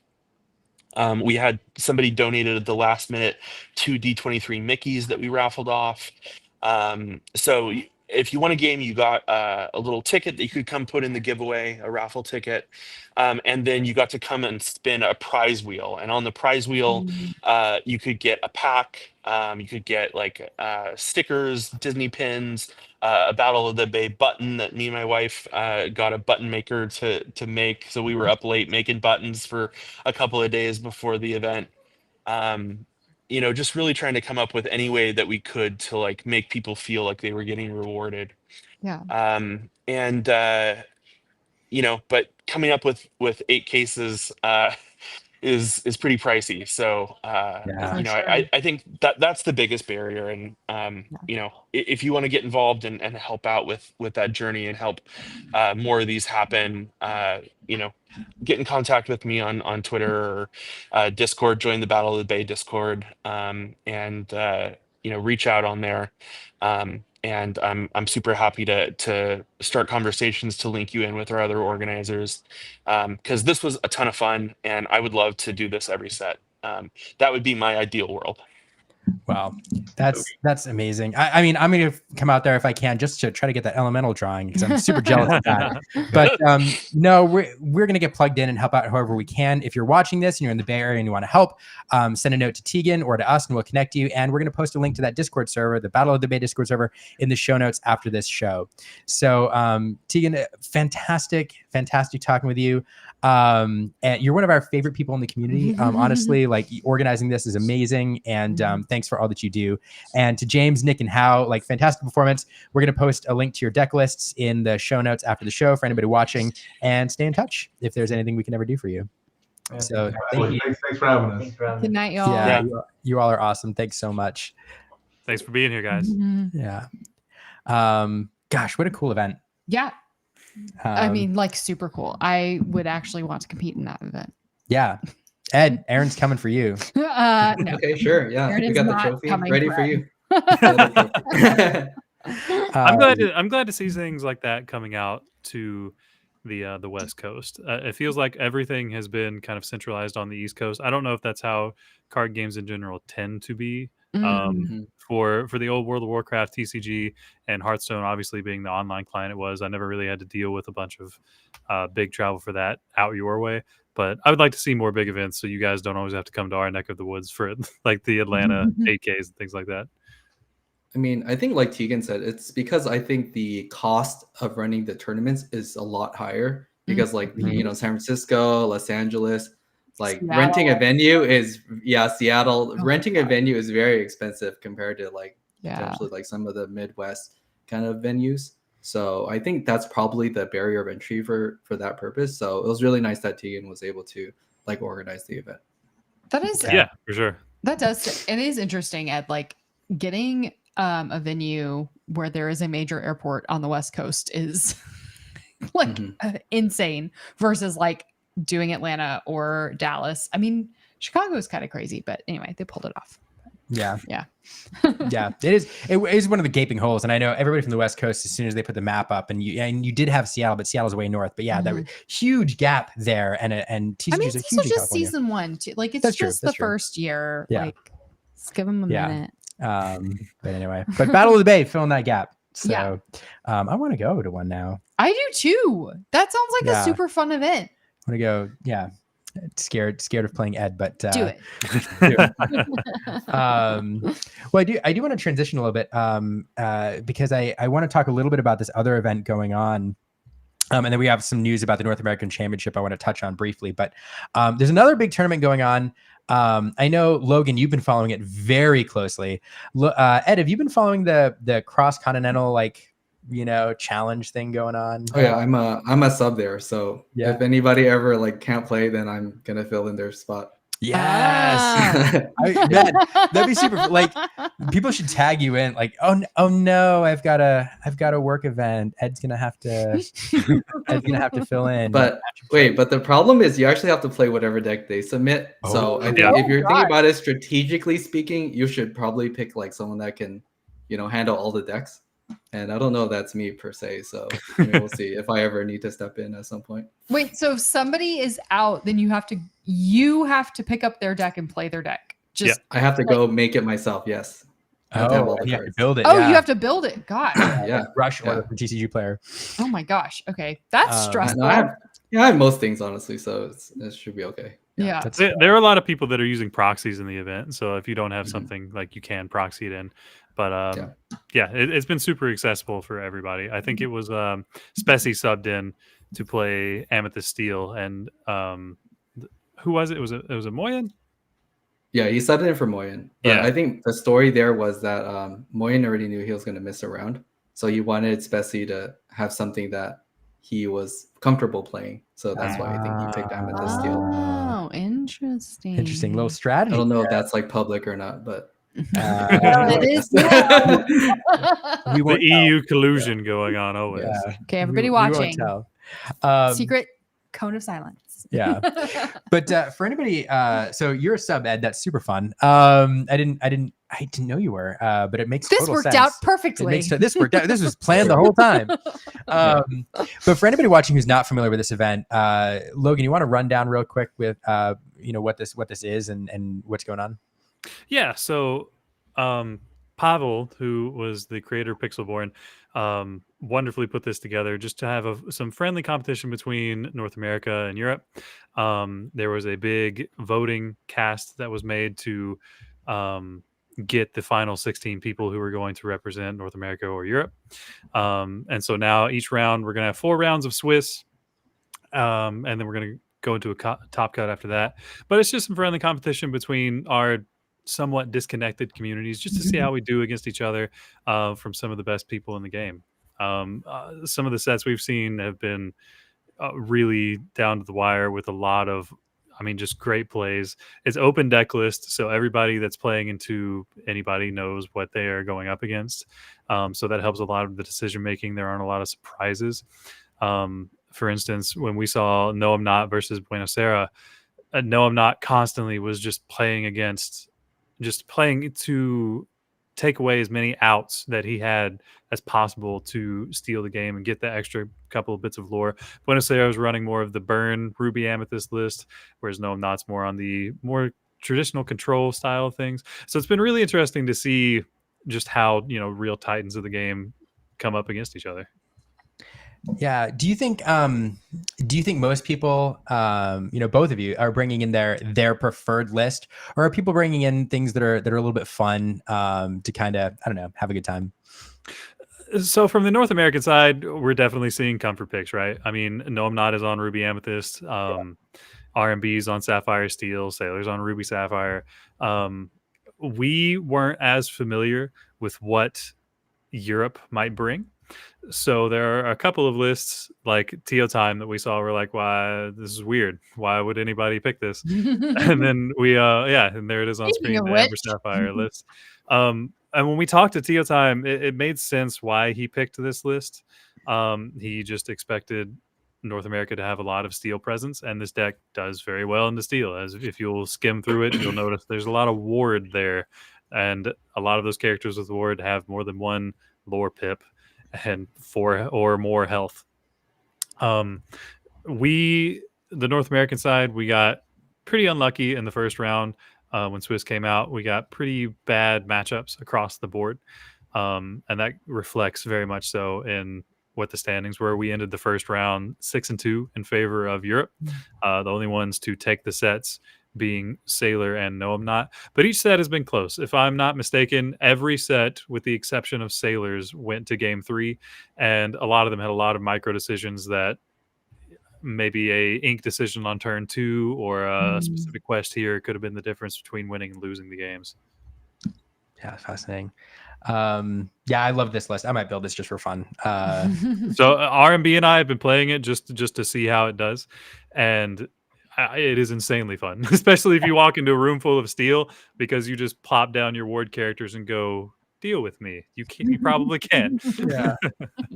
Baymax, I think, might also be underpriced right now. That's another card to keep my eye on. Still sitting around $10. Ed, have you been able to catch any of the matches at all? I watched all the games. Yeah. I watched the one with Theo Time versus RMB, and the one game he won, he was able to do shift tinker. He played 2 Tinker Bells on top of each other, and then grab your sword to do 4 damage to the Alice, right? So basically, if you don't have that specifically, you'll probably lose the game. So it was a really good call by him to try to run these kind of ward and even locations, right? Like Steel has a very tough time dealing with locations as well, and everyone's like taking out their kind of location hate cards. So I think this deck made a lot of sense to bring against the NA team. Yeah, it's a cool looking list. It's one of those you want to walk into a set champ with and just like surprise everybody. And maybe that's what you'll do. Maybe that's what I'll do. But it's good. Actually, fairly well. The Rapunzels I was going to say fairly budget too, but the Rapunzels are expensive. Yeah, She is the one expensive card, though. I mean, if you that's are able to true. get your hands on the Rapunzels, and you could also theoretically sub her out for the heal Mirabelles that do get Mhm. you the card. Not as good as Rapunzel, obviously, but it's another budget option you can go with. Mhm. Yeah, that's true. I think if anybody's looking for Julieta, not Mirabelle. I yeah. apologize. No, yeah. If anybody's looking for like a budget deck to build that can be competitive, this one. I mean, the daisies are a little bit. The Rapunzels are expensive, but you're right, Logan. There's a good sub. The Baymaxes are about $10, but there's only 2. But the rest of this is pretty inexpensive. Those Alices, I think, are still pretty affordable, but they may go up because I think they're gaining some popularity. So, yeah. But fun list. If there were, from both of you, if people haven't watched any of the matches, and there've been a bunch so far, but there are, let's say 2 or 3 that people should absolutely go back and watch because they're just either entertaining or you can learn a lot. Which should people go look up and catch? For me personally, the matchup of the first round, I think, was No I'm Not into Buenos Aires. Very much so, a lot of micro decisions. And game 3 is like we were just on the edge of our seats. There's just a board state where Buenos Aires had 2 Amethyst Chromacons on board and was digging through his deck, and all he needed was one more burn spell, and it was there, and he would just win the game. It was just really tight gameplay and really well played by both people. So if you haven't seen, like, definitely catch that set if you didn't catch any of them from the first round. I was gonna say the same thing, and I think that also like kind of showcases like the, quote unquote burn version of like Ruby Amethyst versus like the traditional version. I think the quote unquote burn version from Buenos Aires was actually extremely favored, and I don't want to say he made mistakes, but I think there was like a little decisions that kind of led to him kind of losing that match. That I think everyone that was watching was like, oh, for sure he was gonna win this match. But I think Kendall just stuck it through and played tight all the way through, didn't give up. And that's how he kind of pulled the win out. Very much so. Just it's one of those wonderful learning moments that I've brought up before. The game is not over until your opponent's at 20 lore. There were so many turns in a row where theoretically and statistically, No I'm Not probably should have just lost the game. But he just didn't, and just continued to play tight and continued to play around the outs. And because he played as tight as well as he did and got a little bit lucky with his opponent not finding the specific cards he needed, he was able to take the win. But man, was it such a good set. Like, I feel like everybody watching it very much so we're just on the edge of our seats. And when he finally did take it, it was very much so just an explosion for North America. Yeah, That's awesome. Eagle Screech, fireworks, etc., etc. That's awesome. Okay. So I was traveling for work last week, so I didn't get to watch as many of them as I wanted. And I didn't see that match, so I'm really excited to go check that out. Yeah. I do want to let everybody know about, if you haven't watched any of them yet, these are the matches coming up tomorrow, I believe. Oh my gosh. This one's going to be bonkers. That's going to be amazing. Yeah. 2 players. Is Frank on his is on Steel Song, or what's he playing? Frank is on Steel Song. He's got the shift symbol line, and it's a very aggressive list. Very on brand for him. It's a lot of one-ups. Yeah. A lot of one-ups. We've been testing it, and normally you think Ruby Sapphire can just take out Steel Song, and this list has a lot of lines that can get you. Yeah, it's fascinating. All of these matches are streamed on various people's channels. I don't have the channels up right now, so if you're watching and you want to catch them, you're gonna have to look up where they are, or send us a note, and I'm sure we'll look them up after this. But if you go to Pavel's Twitter, you can find where every match is going to be streamed in every language it's going to be streamed. Perfect. Amazing. This is great. So this match will be great. This is happening at 10 a.m. Eastern time tomorrow. You don't have to watch it live, but you should if you can. But watch a recording afterwards. This is not the only match tomorrow. There's several more. Here we have Zach Bivens, North American hero, the unconventional deck versus that Theotime list that we saw earlier. This is going to be a lot of fun. Wait, what is Zach playing? Yeah, what is Zach playing? He's on Steel Song. Okay. This will be fun. Built a steel list into the deck that Theotime's deck, which deals well with steel. So that'll be interesting. And I'm getting a note from Carolyn. Sailor and Frank and Bivens B. Theotime will be on Lorcana Villains channel. So it sounds like one long stream there. You'll be able to catch it. Yeah, so it'll be pretty awesome. Next tomorrow we have No I'm Not versus Artabax. Man, every time I want to be like two great players. I know. I'm like, wait, I want to see that one. Oh wait, no, I want to see that one. Oh wait, no, I want to see that one. Yeah. Who needs to have a job? Yeah. Honestly, I'll just watch Lorcana all day. 2 p.m. Eastern time tomorrow. But wait, there's more. Zan Syad versus Din King Fam. Super excited about this one as well. Yep. And No I'm Not versus Artabac will be on Garrick's channel. Eric Switzer of The Gamer will be the co-caster. And last but not least, I think tomorrow on the 26th, we have RMB of Team Labyrinth against Buenos Aires. Woohoo! USA. Yeah. We very much so think that the matchups are much more in our favor this round. Like I said, first round we got incredibly unlucky. Almost across the board, it was bad matchups. I think the only one that had a positive matchup, like a true positive matchup, was Zan and the Artabax. He got unlucky in game 3 and had game on board and didn't draw a song. Sometimes that happens as Emerald Steel. Yeah, that's why we play TCGs. And if you're interested, Zan versus DKP will be streamed by Riplungs, and RMB versus Buenos Aires will be streamed by Harlan Sweet. Thanks for digging that up, Carolyn. That's where you can find all of those. Super fun. So great competition going on. Yeah. Last thing we have to talk about before we're going to do some rapid fire trivia at the end, hopefully, because we are, man, super late. Let's pull this up over here. We did get some news at the very last minute about the North American Championships for anybody interested. This came out about an hour before the stream. And skimming it over quickly, I know all of us are interested because Ed, you're competing here. Ed is very interested. Very interested. Yeah. And then, Logan, I'm sure you're angling for one of those day of tickets or LCQs. Yeah, absolutely. Unless I somehow do not get a ticket, I will be there at the LCQs. Well, even if you don't get a ticket to play, come attend and hang out. Hopefully, I'm going to try to get a last chance ticket as well, unless I get invited to do something else. But it's a pipe dream. Yeah. Oh, Lynn and I will be there. Yeah. So hopefully I'll get to play. We'll stand by your table all day, Logan. Go, Logan. We won't be distracting at all. Absolutely not. I won't have any problems concentrating. But yeah, so I think everything that I saw pretty much mirrored what Fanfinity posted about the Europe Championship. The prizing is the same. Everybody competing gets the sleeves and then the foil extended art invited to the ball. The last chance qualifiers are 32-person pods.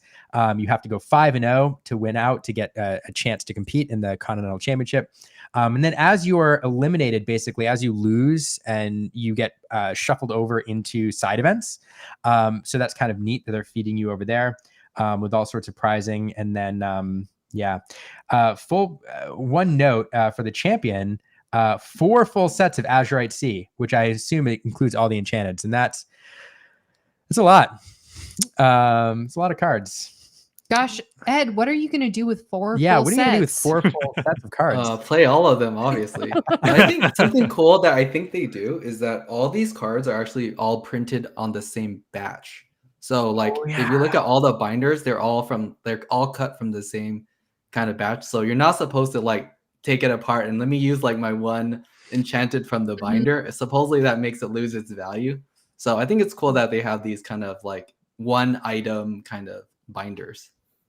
That is really cool. I think that's fascinating. For anybody who didn't follow that, they're from the same sheet, so you can see how the foiling continues. Connect to each other. The same foiling, yes. That's so cool. When Wonder got his, we got to open it, and it looks so clean across it. It reminds you of the puzzle pieces that we've seen at the back of the puzzle piece artworks that we see from some of the sets.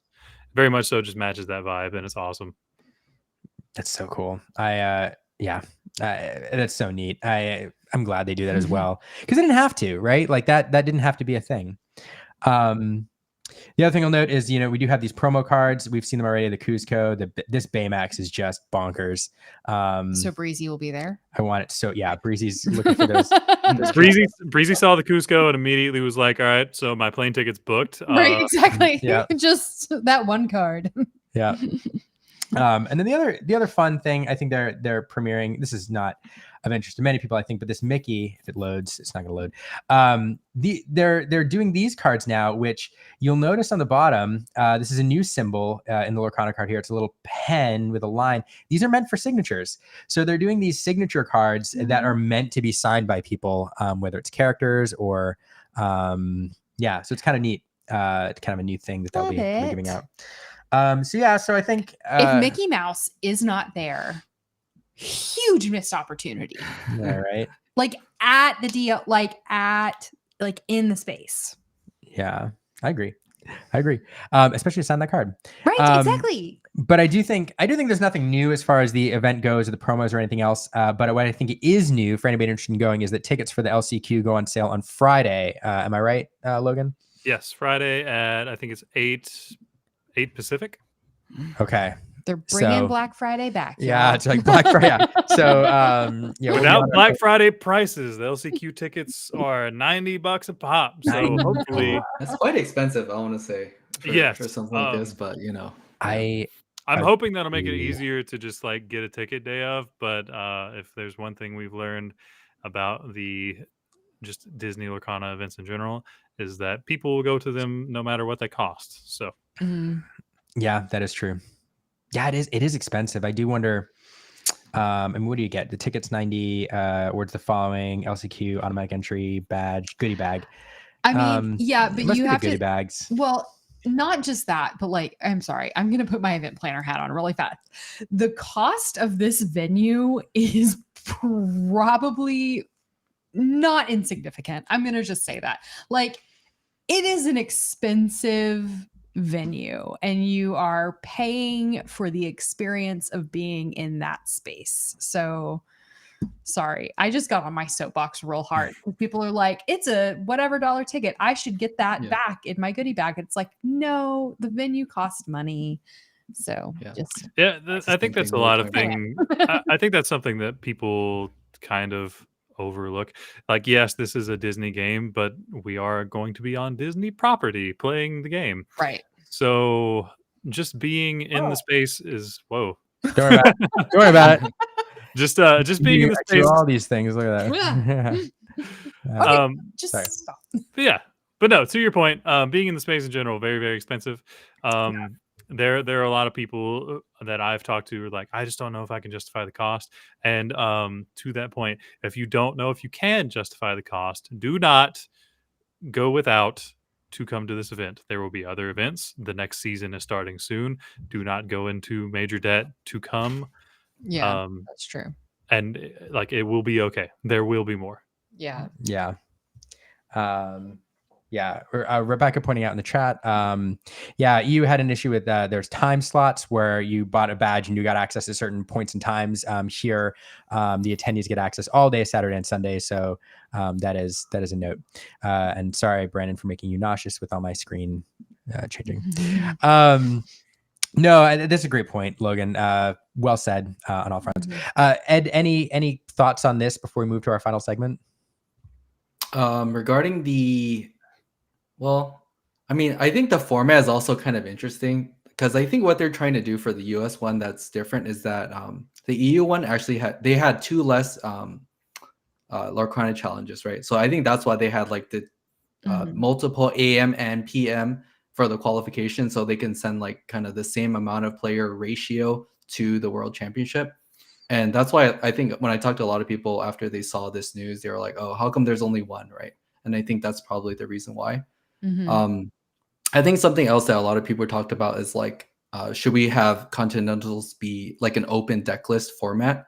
Because it's like the biggest tournament of the year, right? And we want to, quote unquote, skill to be the determining factor. And like a lot of players think that the open deck list format is like the ultimate skill, right? So I think that's something that a lot of people are pushing for. and I guess so am I. So yeah, I hope they kind of do something like that. I think not only the open deck list, but for sure, I do not think that the day one should be best of two. This is Continentals. You're wanting to see the best of the game being played.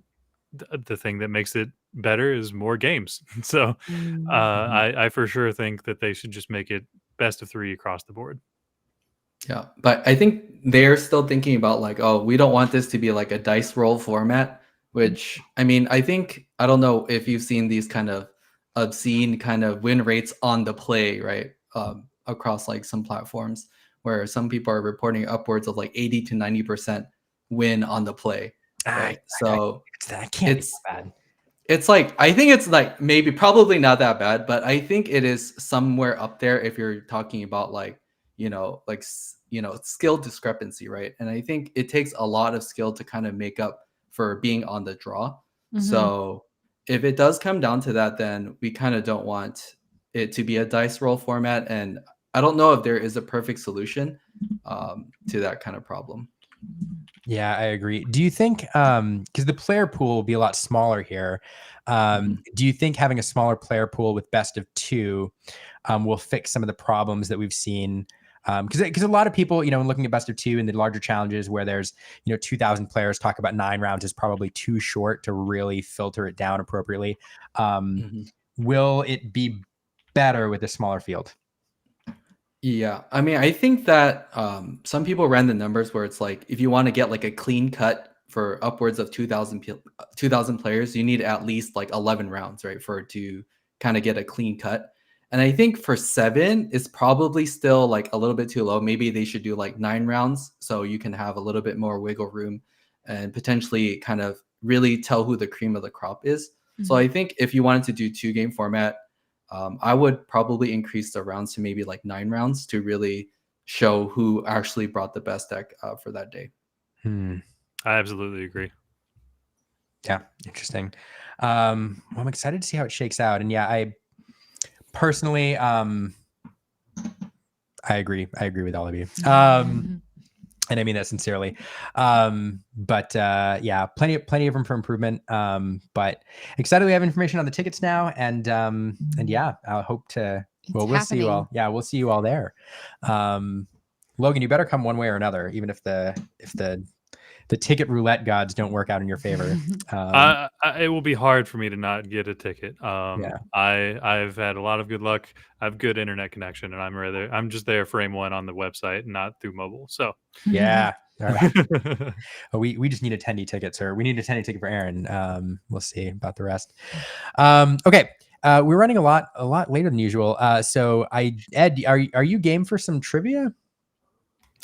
Is it Disney trivia? It is. You are the best Disney trivia. Don't even. Oh no!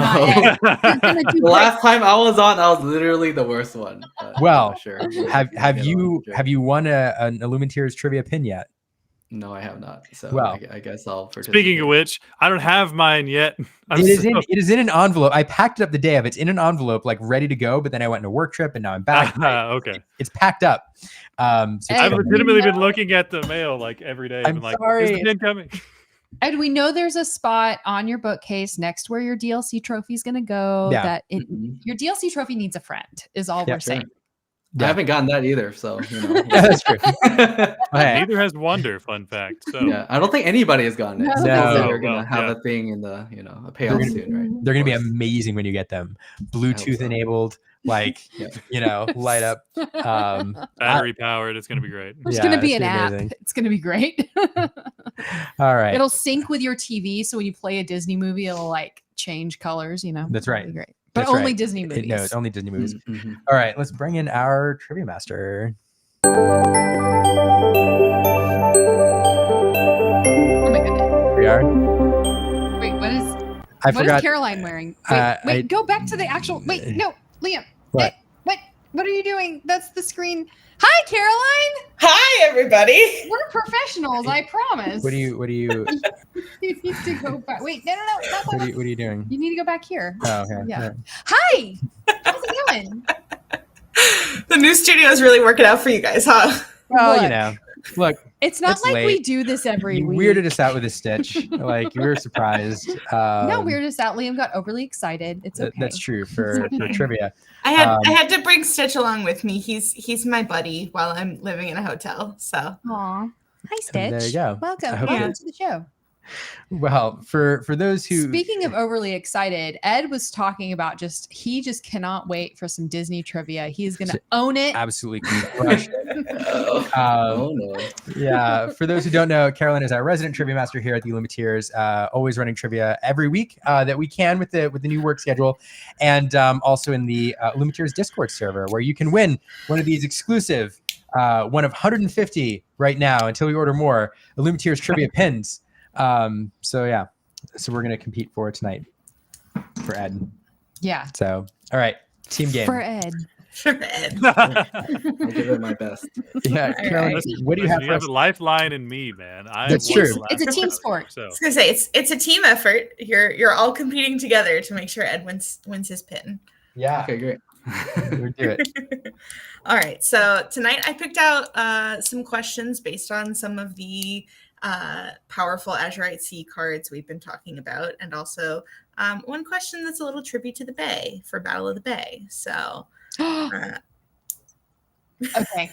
I think I know the answer. to it Aaron already. might know where we're going with that. I did not. So let's start off. I've been hearing all week about how Pluto is a house in Zen's words. When He's Pluto the was goodest first, boy. he is He's the goodest good. boy. He's the best boy. When he was first introduced in the cartoons, he actually wasn't called Pluto. His name was more generic. What was it?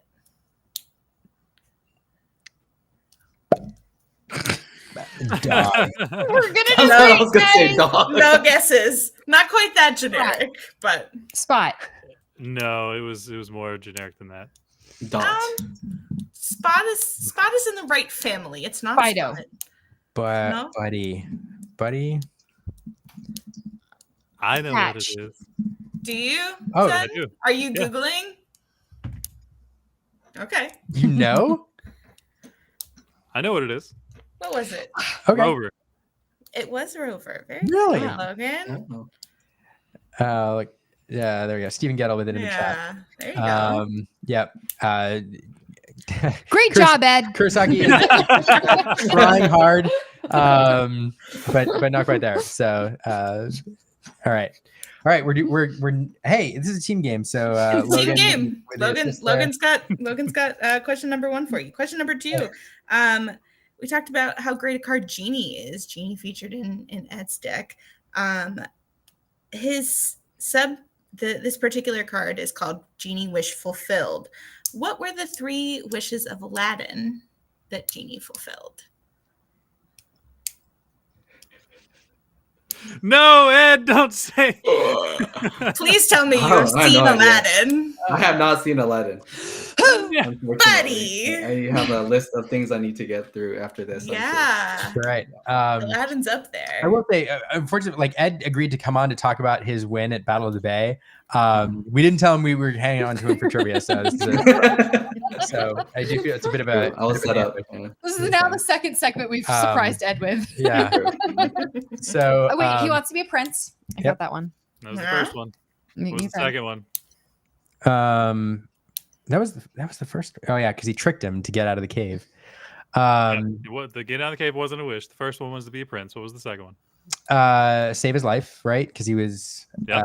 Drowning. The chat here is And then reminding he me wishes GD to be free. with his third Yep, wish. and that's what we see on the card is his cuffs break. Wish- and wish it's fulfilled. Wish fulfilled. Yep, because he could have How wished to be a brave. prince again, and he did not. Mhm. Yep, because Aladdin's a good guy. Look at y'all. Yeah. You thought you didn't know it, Liam, and it was right there. Well. Yeah.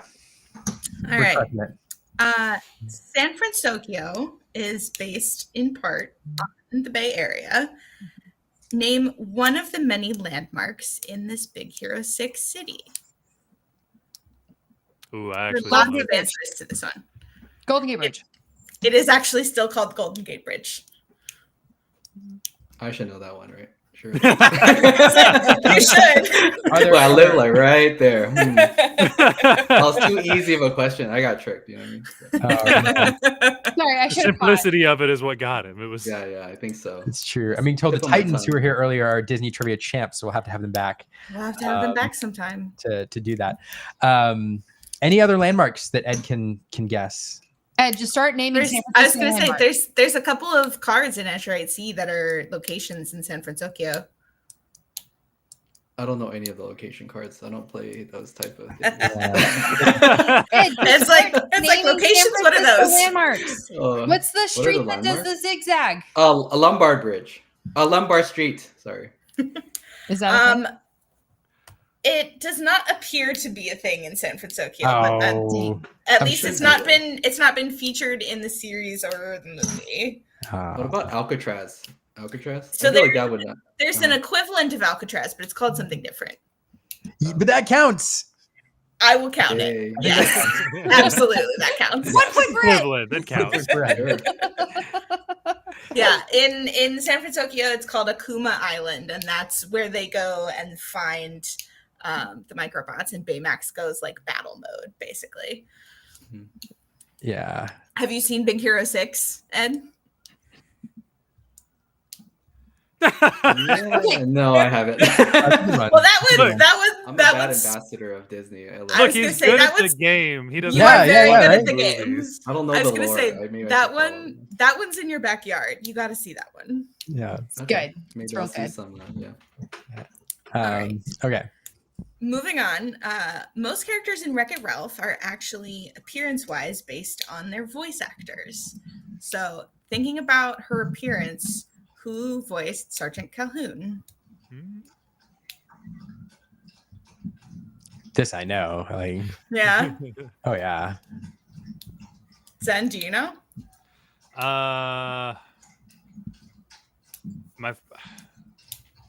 The first name I picked, I think, is wrong. Is it Jane Lynch? It is Jane Lynch. Good job. Calhoun is basically Jane Lynch. Yes. So, like, where I fail at movie trivia is that I don't know actors, and I'm really, really bad with names. So, whoops. I mean, you got it. Good job. Yep. Rebecca, coaching Glee. She's the coaching Glee. Yep. She is. And ABC, TC, short hair, funny lady. Yep. There you go. I know her from Role Models is my favorite role of hers, I think. Yeah. All right. Last one. All right. Last one. We looked at one of the Titans decks that was pretty Simba heavy. Simba's voiced by Matthew Broderick, but he had already worked with one of his Lion King co-stars on Broadway. What? Oh. I will accept either the name of the actor or the name of the character. So think of other Lion King characters. Ed, say Nathan Lane.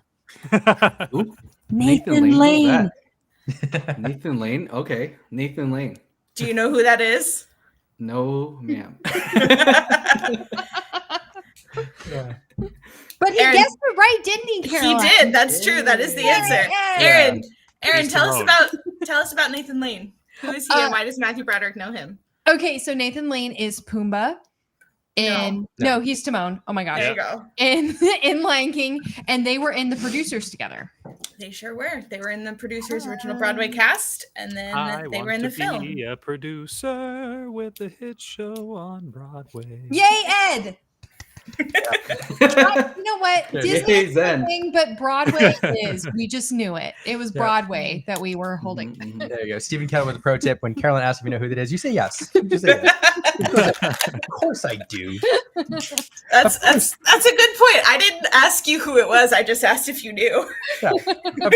Of course I've seen that film. Yeah.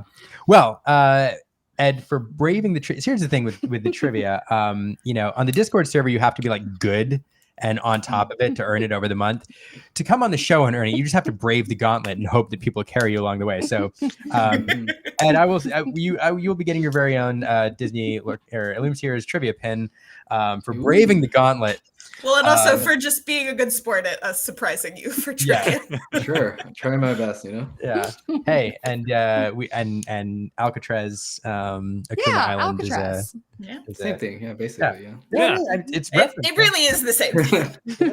It's an abandoned island. It's clearly like it's got like big fences around it. It's Alcatraz. Yeah, it is. Yeah. All right. Well, that was fun. Carolyn, thank you so much again for joining us. And Glad my Wi-Fi held up. yeah, me Yeah, too. woo. Hotel Wi-Fi, not great for live streams. We've definitely learned that. Well, this was quite the episode. Some was. surprises, a lot of fun.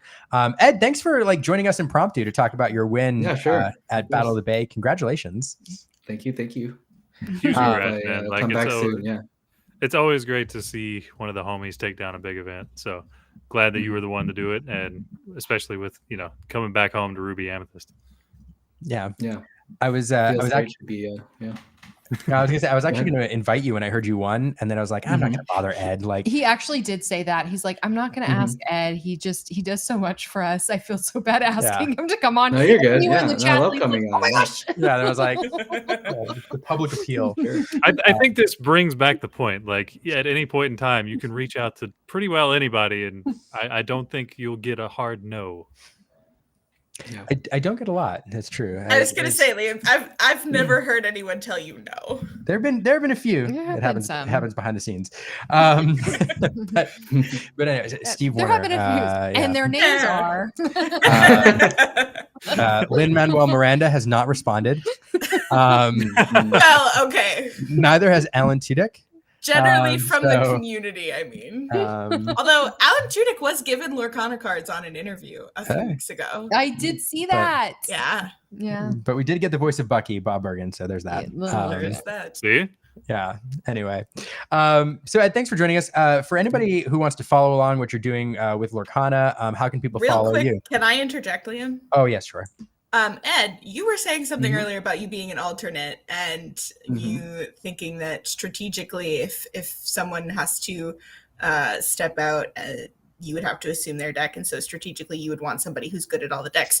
You've played two very different decks with very strong results. I don't think you aren't part of that list.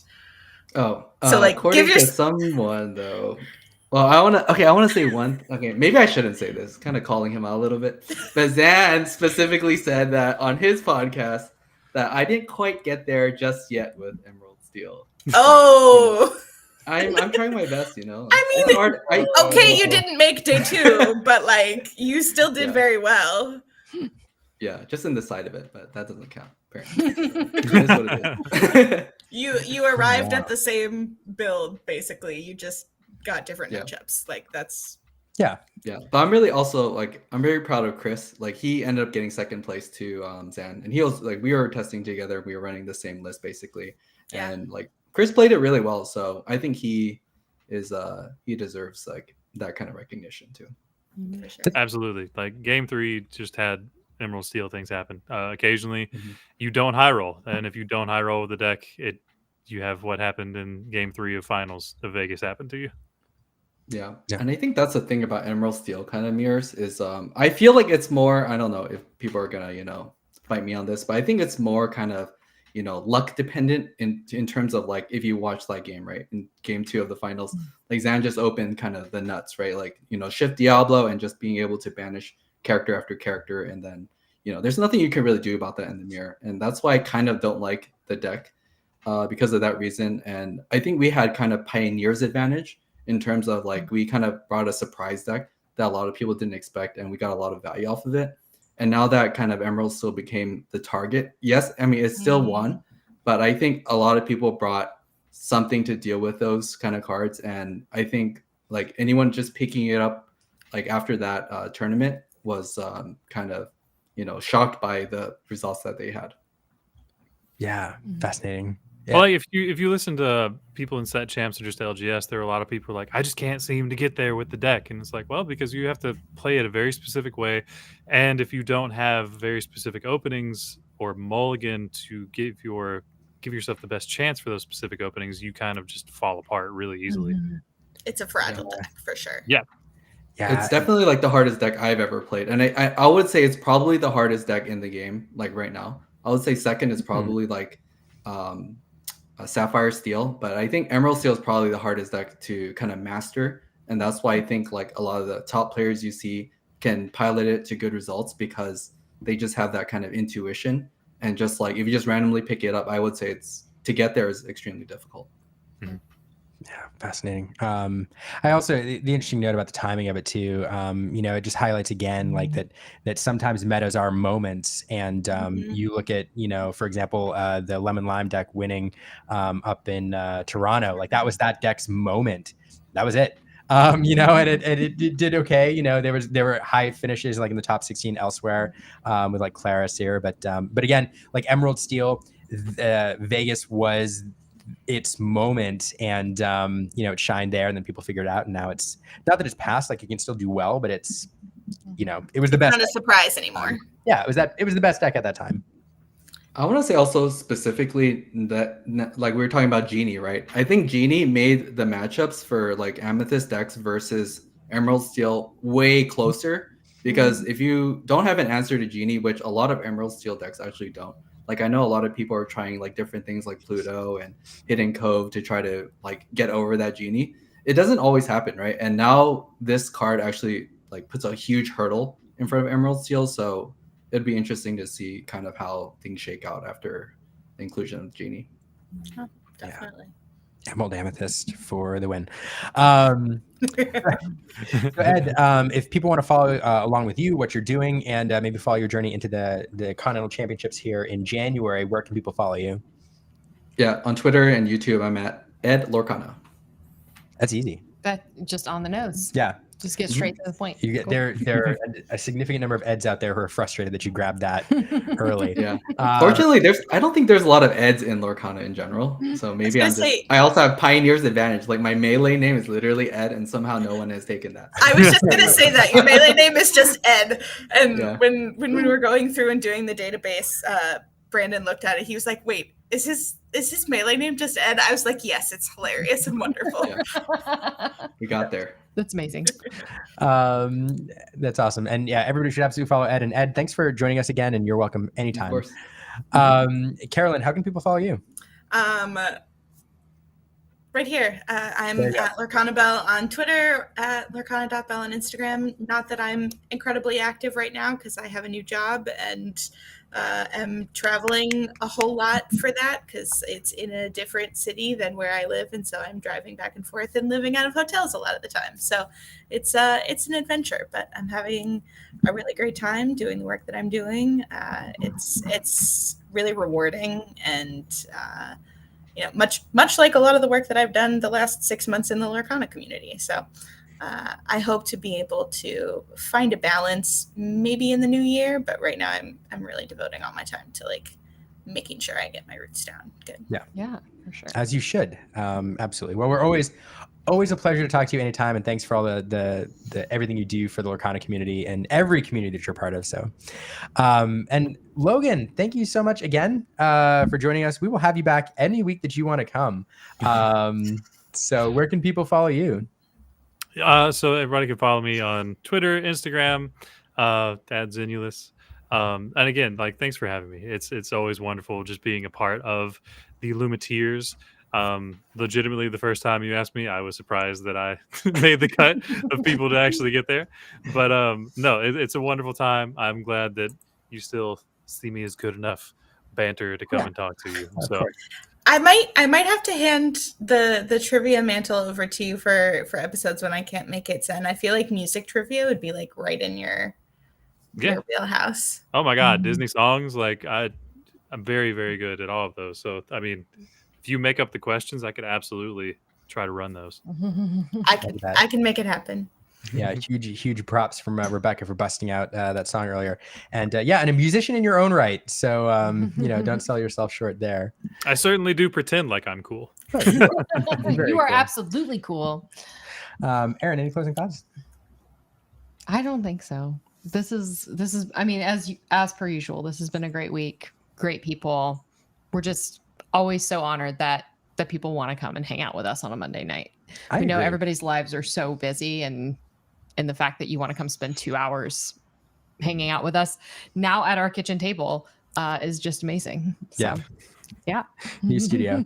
Well, thank you everyone for joining us. We hope to see you back here next Monday. Happy Thanksgiving to all of those who are celebrating. And if you're so inclined, we appreciate any likes, subscribes, follows. These streams take a lot of work and it really means a lot. So thank you all. And until next Monday. Happy Thanksgiving.